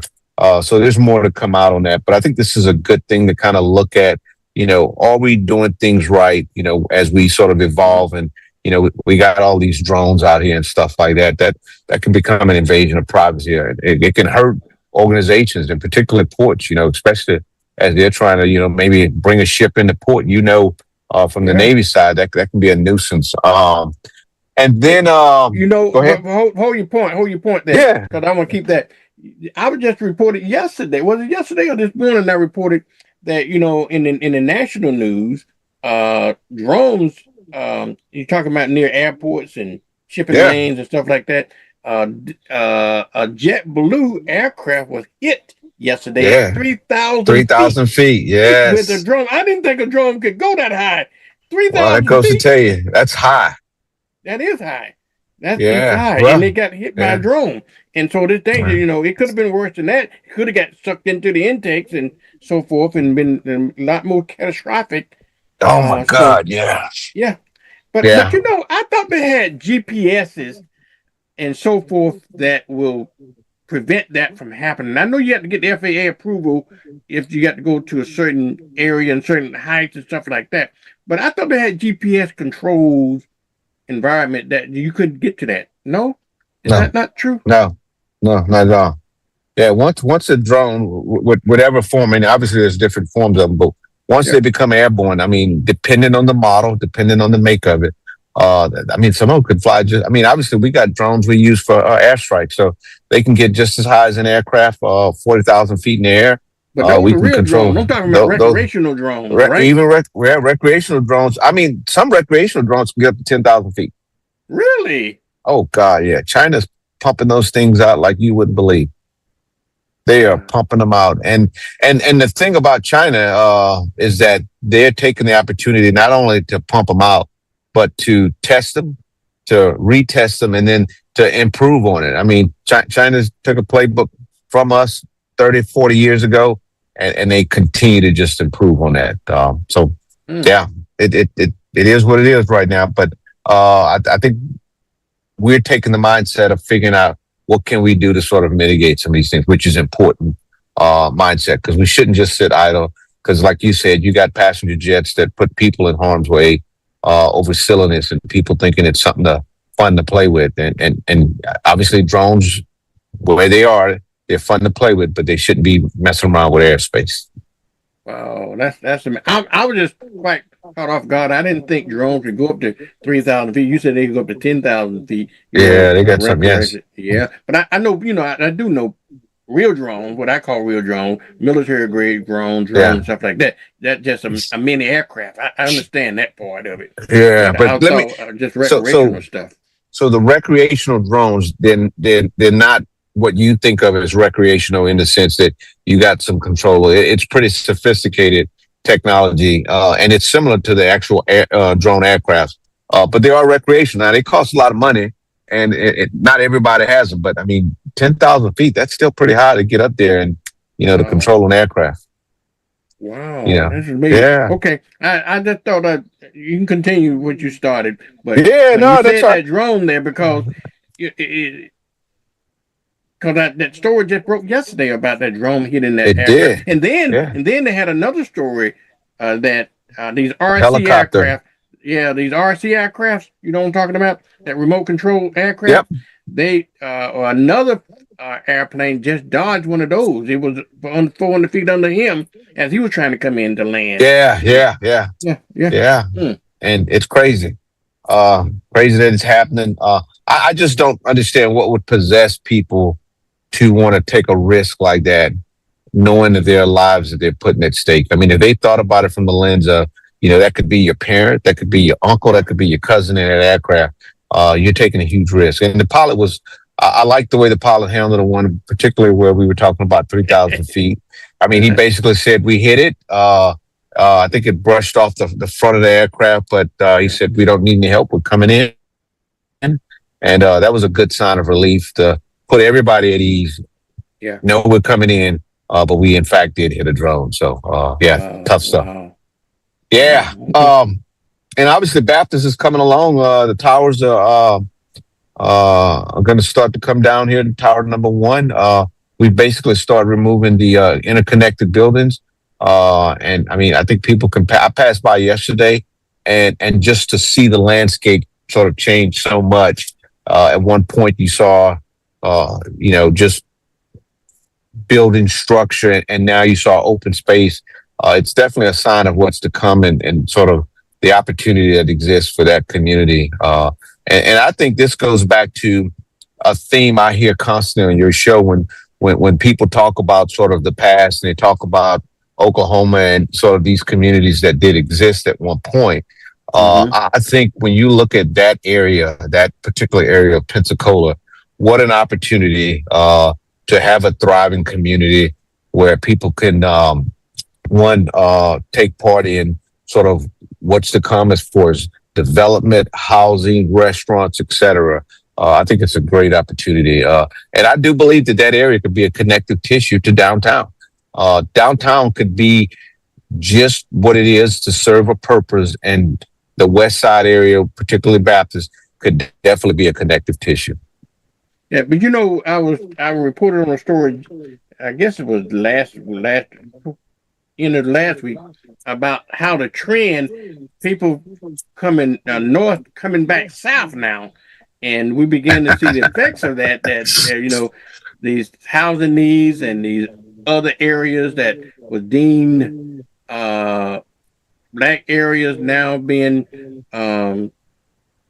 commercialized and bought up by big companies, and now they are gentrifying and the whole 9 yards. So a lot of folks coming back south.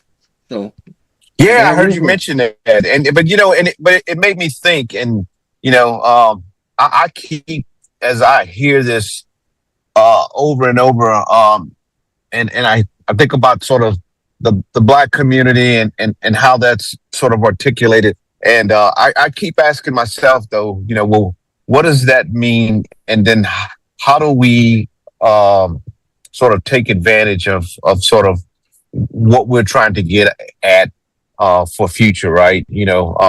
Because what I think what was the black community 30 years ago has morphed into something very different today. Mm-hmm. And then obviously as you continue your approach, the black community will be something very different in 30 years from now. And how do we ensure we capitalize on that? And how do we be strategic to make sure that I think you even said that history doesn't sort of repeat itself. History repeats itself until it doesn't, right? And that's the key, is that how do we shift that narrative?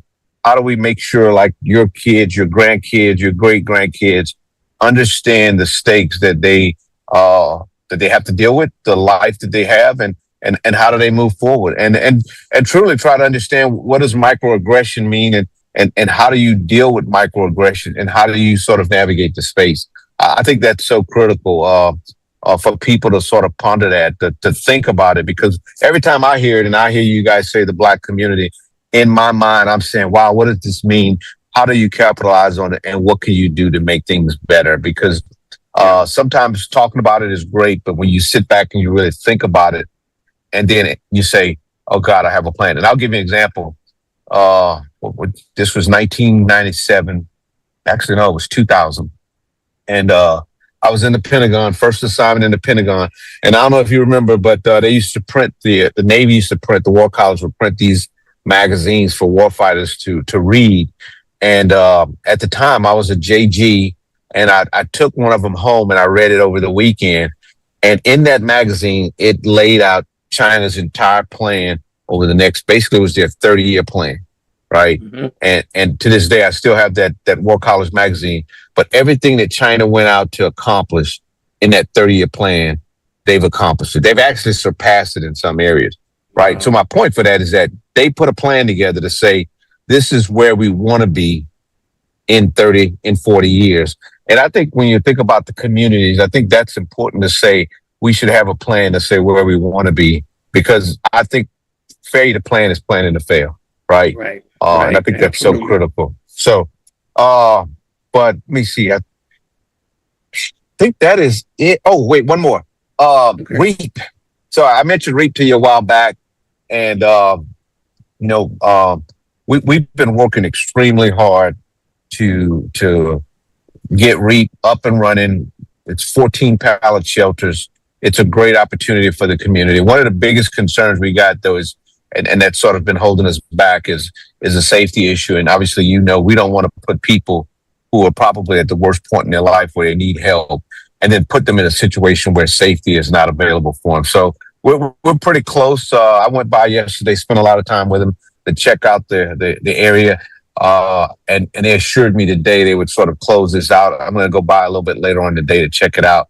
But the biggest concern is safety. Once we get that up, they're going to put in for a TO, which is basically an occupancy with the city. Mm-hmm. And then city and I, we're going to approve that. and they're off and ready to go. They'll have 14 pallet shelters up and running. I'm already working with them on a second order. That order would get here probably August, September timeframe.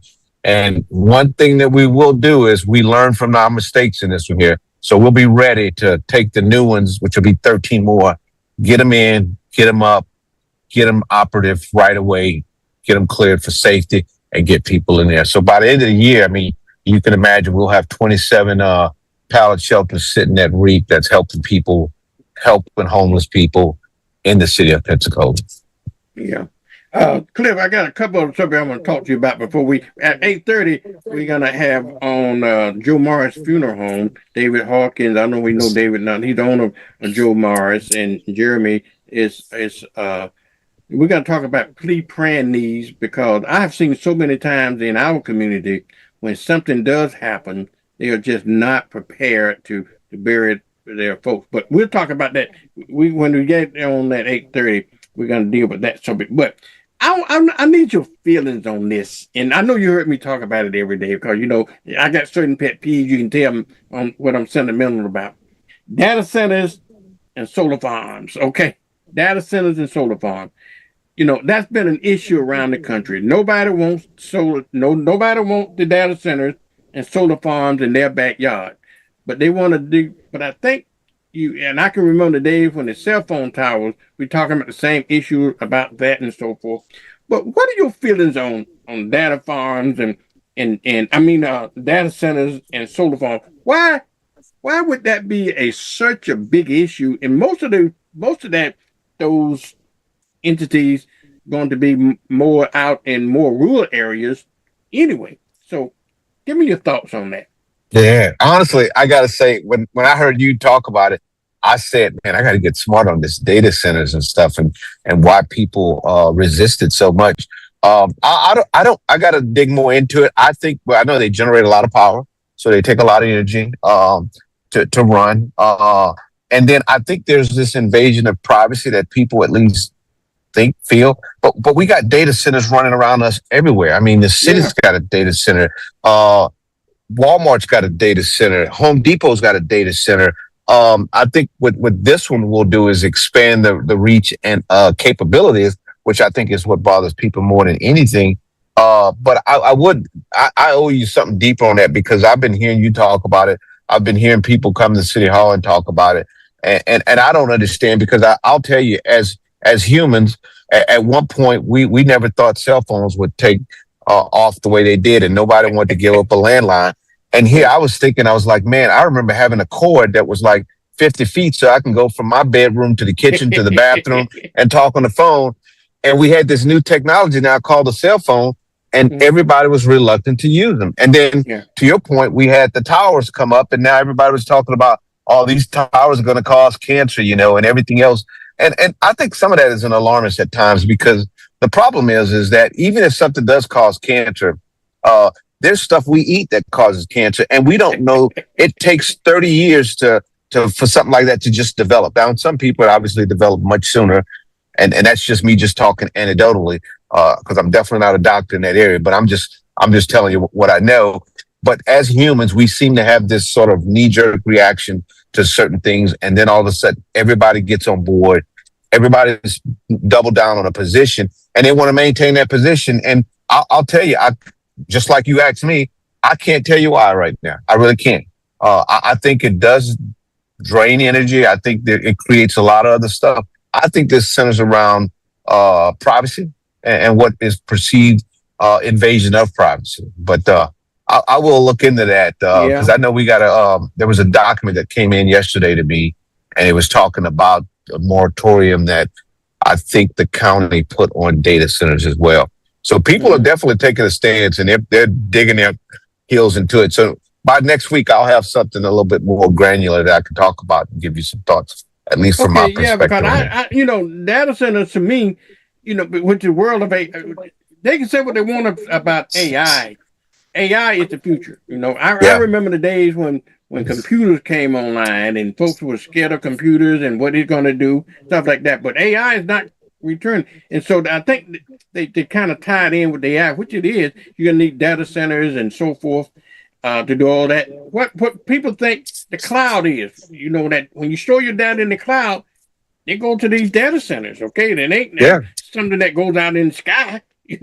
So and solar farms. Solar farms to me to be an issue of helping save electricity and so forth. But I think the idea is that they don't want them in their back. They want the convenience of it, but maybe not in their backyard. And maybe they want to do it just like they did before when they other infrastructure like interstate highways and power grids and power lines. They send them to the black community. So all of these, maybe they ran out of black community to run them into. I don't know.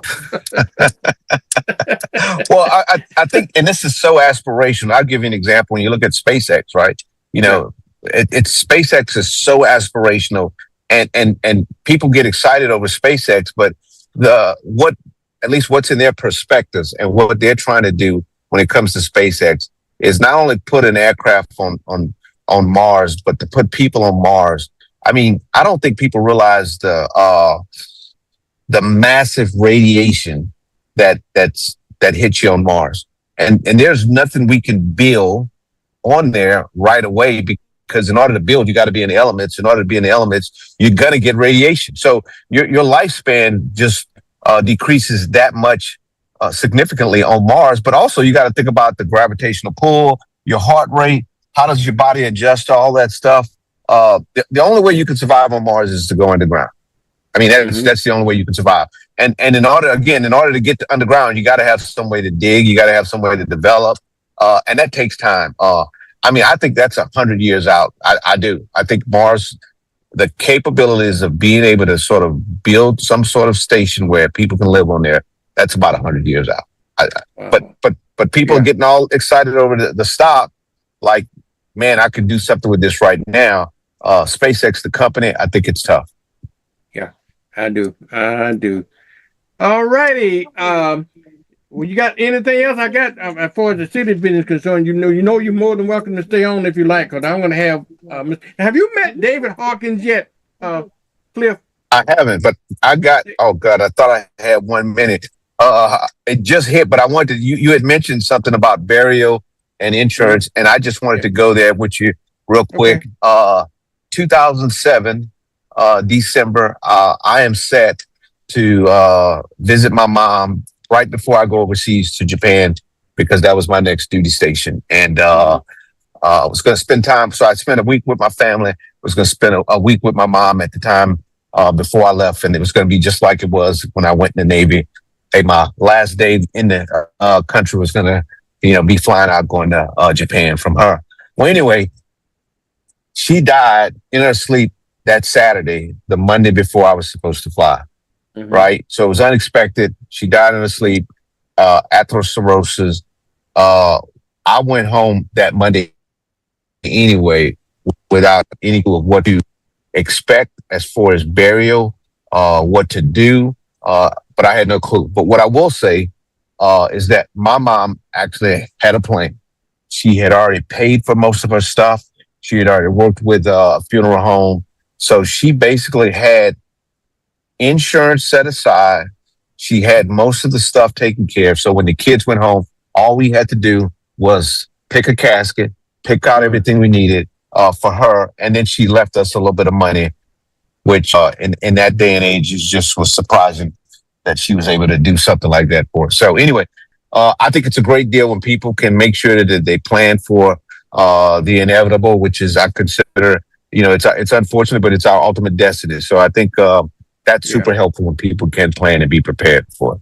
So anyway, over to you. Let me introduce you to Mr. David Hawkins. David is the owner of Joe Mars Funeral Home, Joe Mars and Son Funeral Home. Good morning, David. How you doing this morning? I don't know. Can you hear me now? I can hear you now. Can you flip your camera horizontally, David? Okay, let's see here. And what I try to tell folks, make sure you're in a good Wi-Fi environment sometimes, is you get so we can, the audio affected sometimes. But go ahead. David, I want you to meet Mr. Cliff Collins. He's down at the city of Pensacola. He's a man about town, and you're a man about town. I know you. I know you. I don't know where you have an opportunity to meet each other yet, but I think it's a good time to introduce to you two.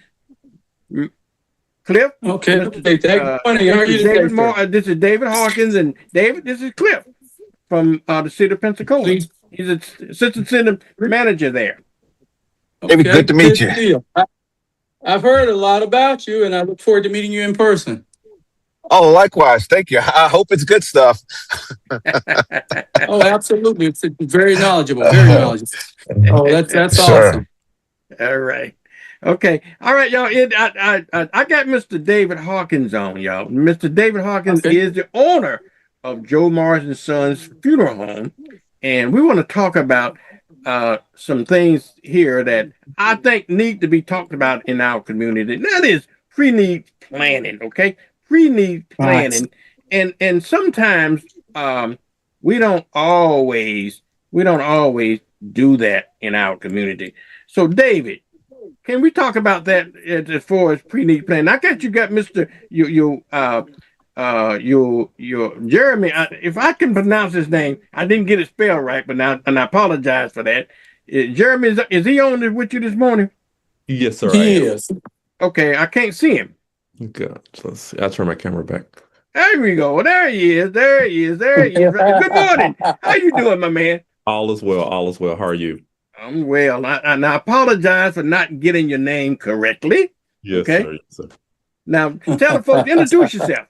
Okay, I'm Jeremy Akins. I'm a licensed pre-need agent at Joe Morrison Son Funeral Home. Okay.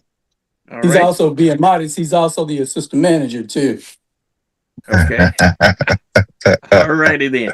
Gentlemen, I thought it was important that I bring you guys on today. I thought, and Cliff, you can probably remember this, but y'all so much younger than I am, maybe except for David. But anyhow, I remember the days. Now, I go with David. David and I went to school together back up in Evergreen, Alabama. He was a year or two younger than I am, but nevertheless, Uh-oh. A year or two. Yeah, you were but a year or two. You was one grade behind me or something like that. But anyhow, it kind of reminds me when in the country, David, you can remember this. You live with your granddaddy, so I know you know this. In the country, we used to have what they call burial policies, right? And the ladies used to come around. And for what we call the insurance lady, and they had a burial policy. And when a child is born, they usually take out a burial policy on a child. It's like a 15-year insurance policy, basically. I don't know where they got away from that, but at least the parents, the parents then had the foresight at least to take care of your final needs back even then. I don't know why did we lose that? I think that pre-need counseling is necessary in our community because I find too many people that I know that goes home and then they have to pass the plate to bury him. Can we talk about that, if you will? Yeah, and that's unfortunate too, because we see that quite often in our business. However, the fundamental thing that we want to make sure that we leave your guests today, if we don't get anything else out of what we share with you, is don't put it off until tomorrow. Start today.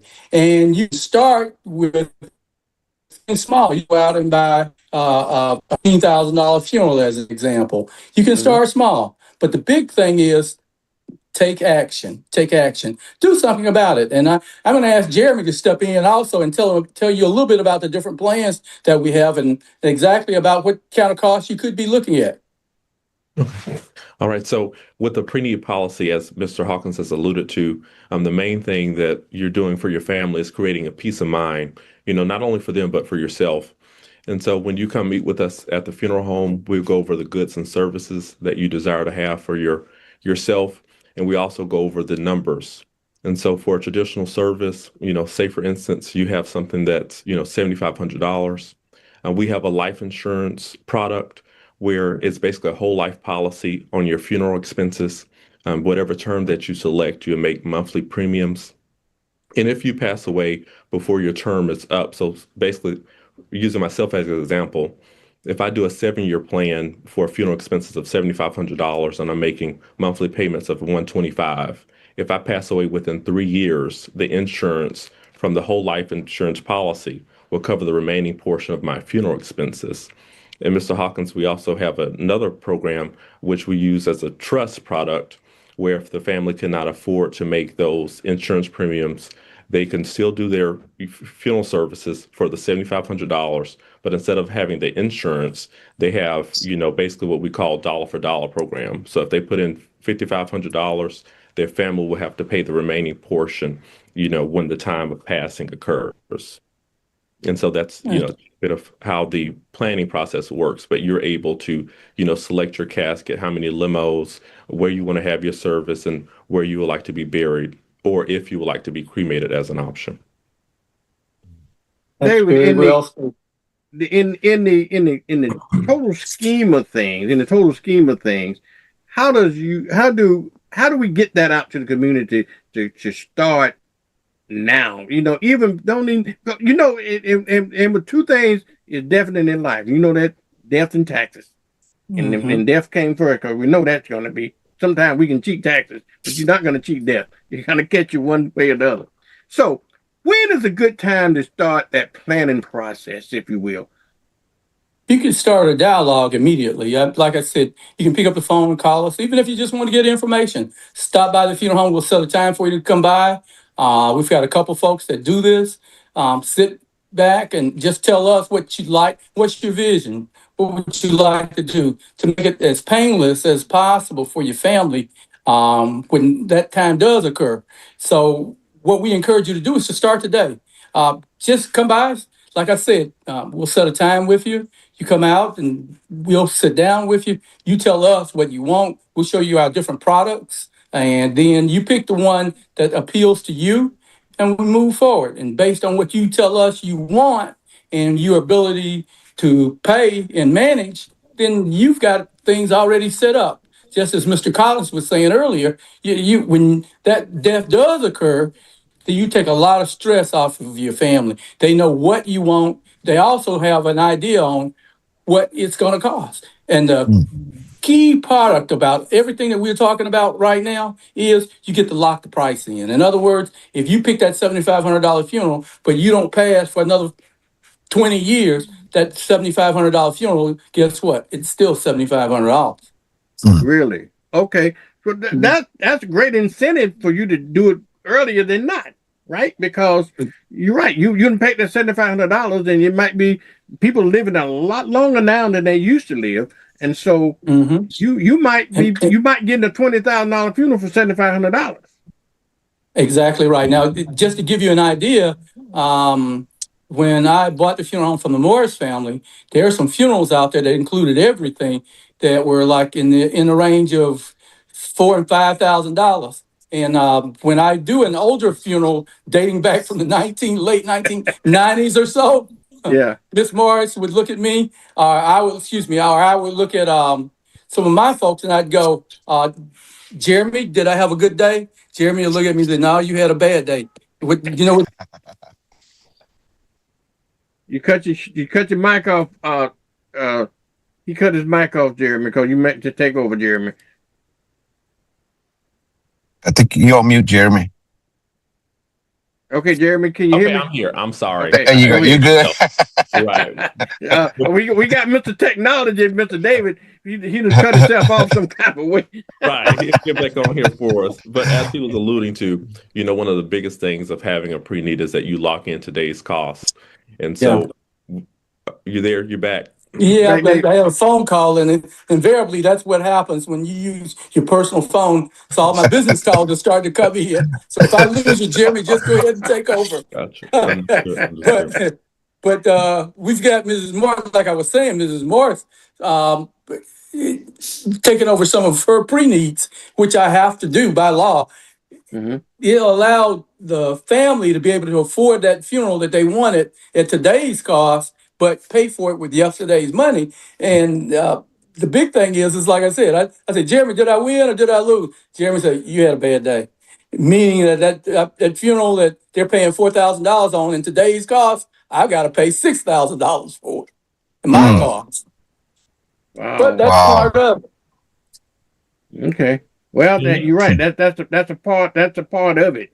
So you gotta do what you gotta do. But I think the important thing is to get the dialogue started now about pre-need planning because David, I know you. This is your business. I know you see it every day.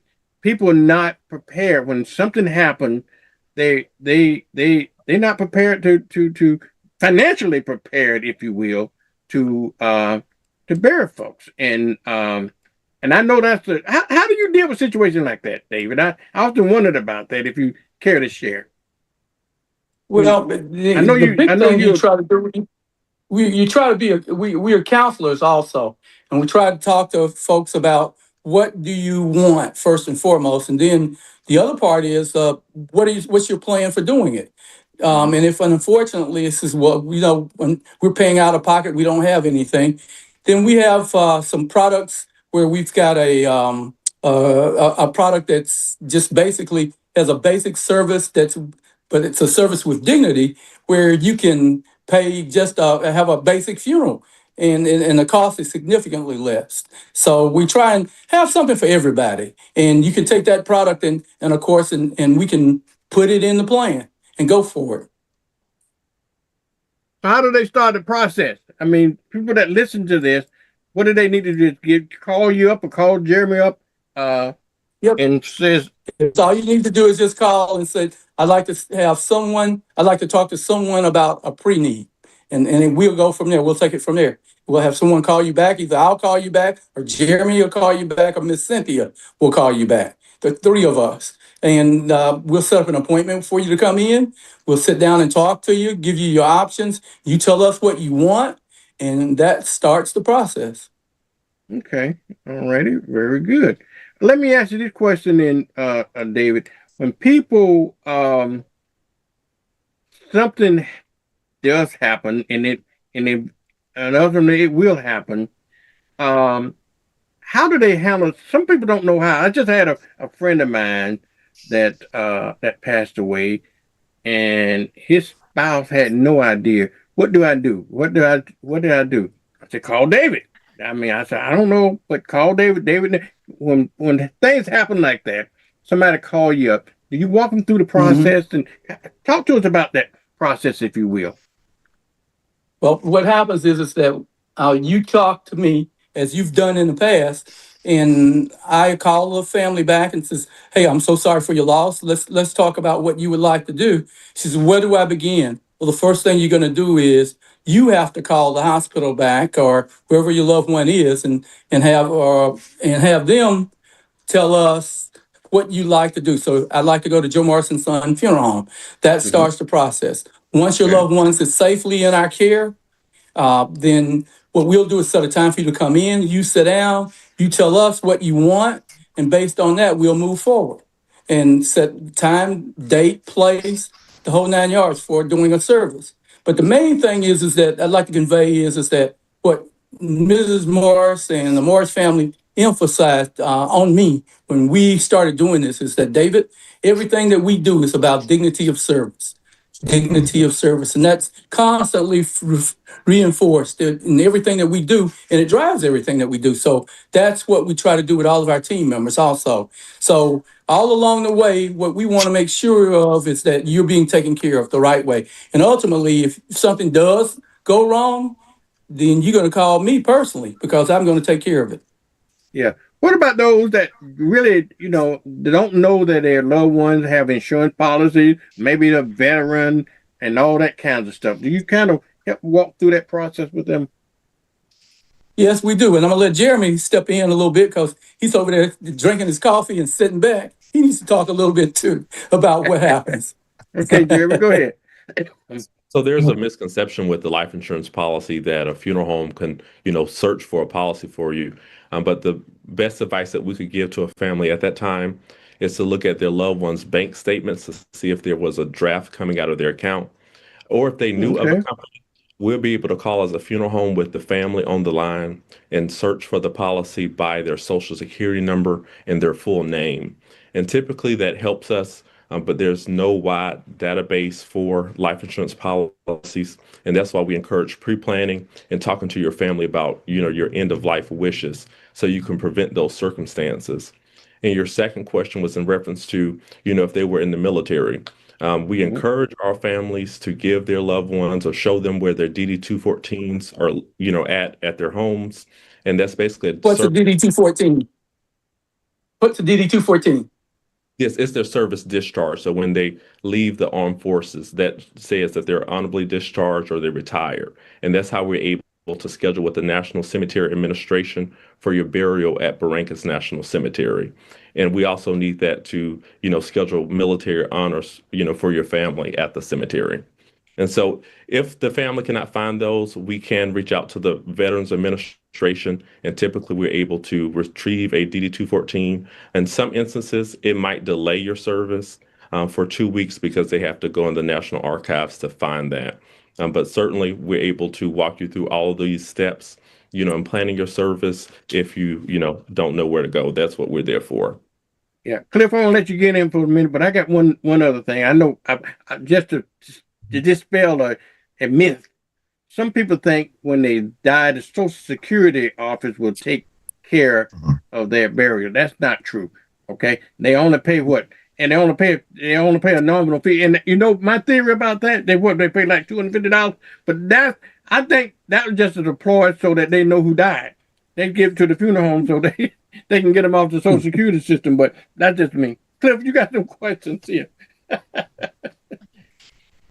No, actually, I just want to say this is a fascinating discussion. I lived another story about me where I lived at downtown. I lived by a funeral home called Moody Harris. So I had early on at least an understanding of how funeral homes operate, sort of what happens. As a young kid, I did go to the funeral homes, and you guys probably won't like this here, but for whatever reason, my sister believed that formaldehyde would help your fingernails grow. And so at some point as young kids, we were able to get them to put a drop of formaldehyde in clear fingernail polish, and she would use that. And that smell was just crazy. But anyway, this is such a deep discussion that people, I know, right? This is a deep discussion that I think people are not willing to have. And in that time of distress and everything else, I loved what, God darn it, David said about dignity of service, because I think that's so important, because people are at this point of need. And what I have seen in every funeral home I've dealt with the care, the nurturing that they take to deal with the people, even when they know that sometimes they don't even have the finances. And the biggest point you made to me is that as I think about this, people are paying for a service today at today's dollar cost, but you're executing at future dollar cost. So oftentimes, to Jeremy's point, your bad days is you're paying for something over the price that you paid for the service, which I think that's a great deal for the family to think about, especially at that time. In the DD-214, one thing I would offer is anytime somebody gets out, and I don't know why, but most people, when they either separate or retire, for whatever reason, they tend to lose that DD-214. And man, it would be great if they could just give you that, at least a copy of it, right when they sign up for service with you. That way you don't have to go looking for anything. You got everything you need. Because to Jeremy's point, it does delay it 2 weeks, sometimes 3 weeks. And it is so painful to go through that process. It just adds agony to agony. So thank you guys for what you do and the way you sort of deal with the families in this local area. Greatly appreciate it. Thank you. With today's environment now, you can put it online. You can just scan it and copy it and keep it online. That's what I encourage people to do right now. If you got a copy of DD-214, scan it. Digitally reserve it for future need, because that is the single most important document that a veteran can have.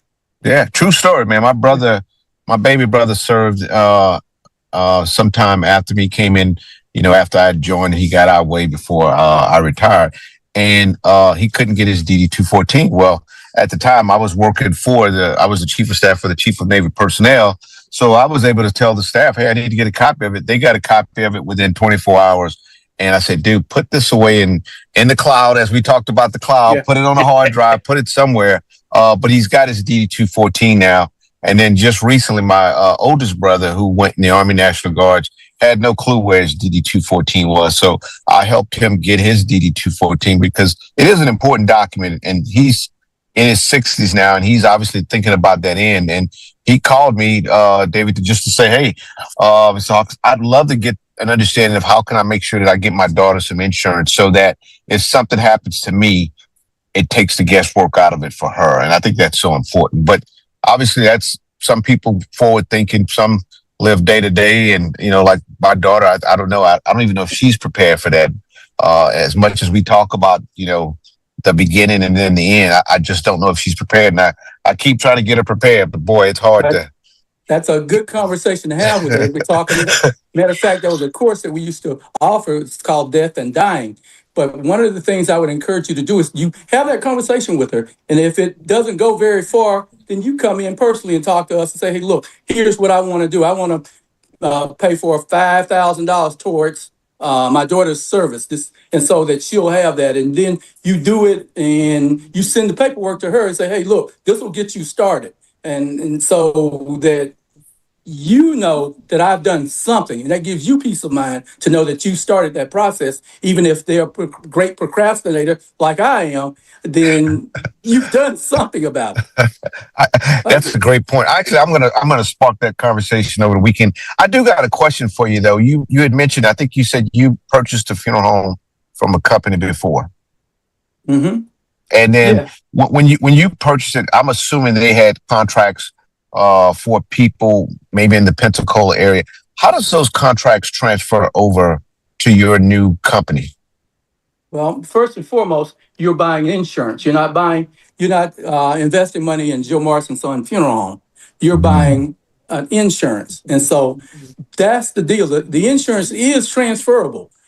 Wherever you go, you could say, we've had people move and they want to take their pre-need and transfer it to another location to where they now live.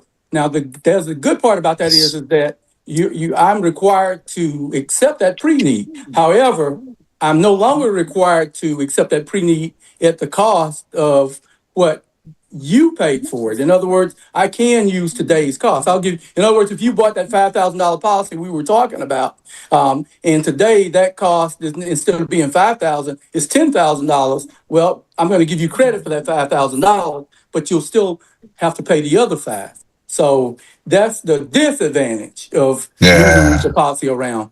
But the advantage is that you do have that head start. You can begin to make something happen today. Okay, wow, David. Okay. So let me clear it. Okay, I think that's an important point and an important distinction to make, and that's a good reason also to have pre-needs planning, because you're just not investing into Joe Morrison Son Funeral Home. You invest into an insurance policy that in case you do move, it can go with you. Okay, and now, but if you don't move, that same $5,000 policy will take care of you regardless, as long as you don't move it.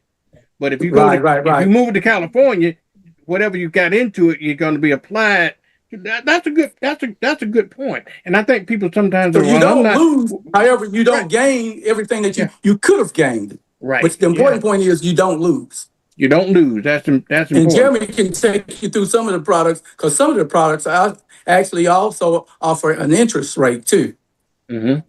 Right, and that's with the life insurance, product that we have. Once the premiums are paid in full, the policy starts to accrue interest on it. So typically, like if we have someone that's pre-planned in 2005 and they pass away now, their family might walk away with $3,000 or $4,000 in interest. They can't take the interest off of the policy as like a loan now. But the family will be able to get that as a death benefit to help them with their services or whatever they need to use the finances for. And that's only with the life insurance product. I want to take it aside. Y'all know me because I try to see the lighter side of everything, Cliff. But you listen to Jeremy, and don't he sound like a funeral home director. Listen to that voice. Hey, wait a minute. That's years of training and cultivation. You can't pick on my assistant manager. You don't sound like, I don't. See, I'm on the radio and TV every day, and I don't have that DJ voice. And David on the place, he don't sound like a funeral director, but Jeremy, he sounds just like the proverbial. Funeral director. Got that Jeremy, voice there. don't you put your hands over your ears. Don't even listen to him. Jeremy's come a long way. Jeremy started with us when he was in I think the 11th grade, maybe. Really? And decided that this is what he wanted to do. Absolutely. And it was so ironic because when he came, I sent him home. And it took his uncle, who was a close golfing friend of mine, to come talk to me and tell me, hey, this young man really wants to do this. And I appreciate you if you give him a chance. I said, well, blah, blah, blah, blah, blah. He told me, he says, well, I tell you what, if you give him a chance, he can come by every Friday and I'll pay him.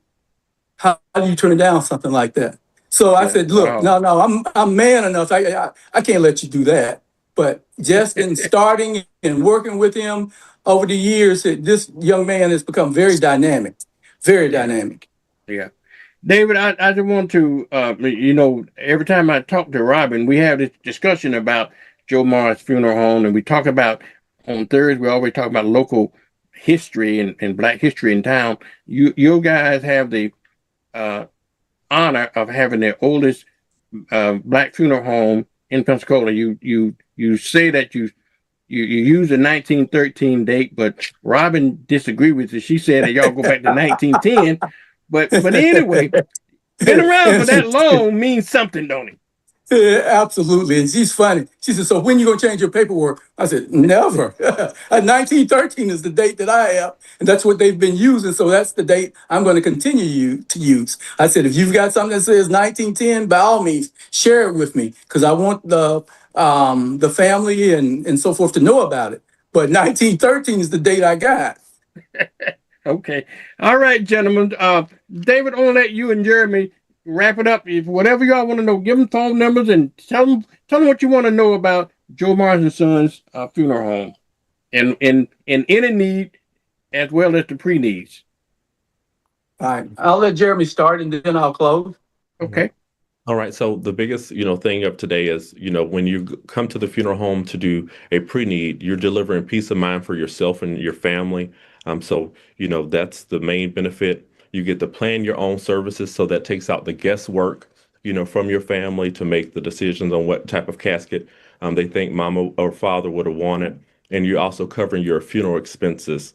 And so that relieves the, financial burden of having to bury your loved one. And of course, you can contact us day or night at 850-432-3436, and we'll answer any questions that you may have. Okay. And it's been a pleasure speaking with you all today. All right. David? Hey, You there, David? Just a little bit on that phone number. Can you hear me?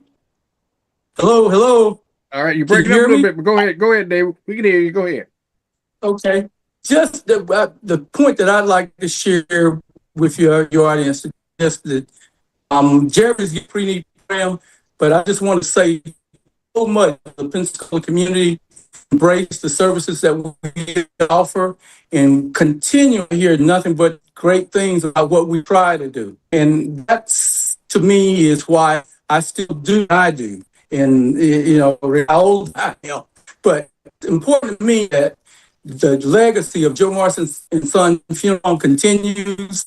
I promise Mrs. Morris I'd do everything to do it and try to do it on. And that's my mission. Okay.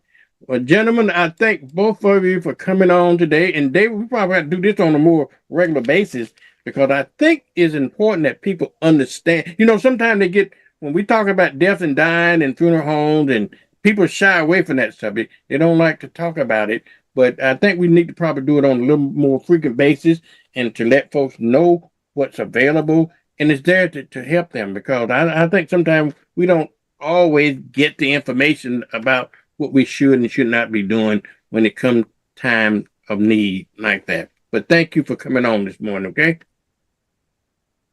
It's been an honor for us to be your guest, and thank you so much for having us. All right, no problem. All right, folks, thank y'all. Joe Morrison Funeral Home, Joe Morrison Son, been around since 1913. That in itself, y'all, tell you something, okay? In itself, tell you something. All right, y'all, my time is up. I appreciate everybody. I'm on every morning from 6:30 to 9 a.m. And we try to bring the information that's important to you in this community. You just tell everybody that we're on, and I'll look for you. And it's like I said, as Omar would say, I love you with a perfect love. And as George Wallace, comedian, said, ain't nothing you can do about it. And as old Blues Hound would say, you knows you the onlyest one that I love. I'll see you tomorrow, y'all. Have a great day. It's time for Mornings with Vernon. Yeah. Yeah. Get up now. Come on now. Get up. For Mornings with Vernon. Get up now. Let's go. Get up now. Turn it up now. 1,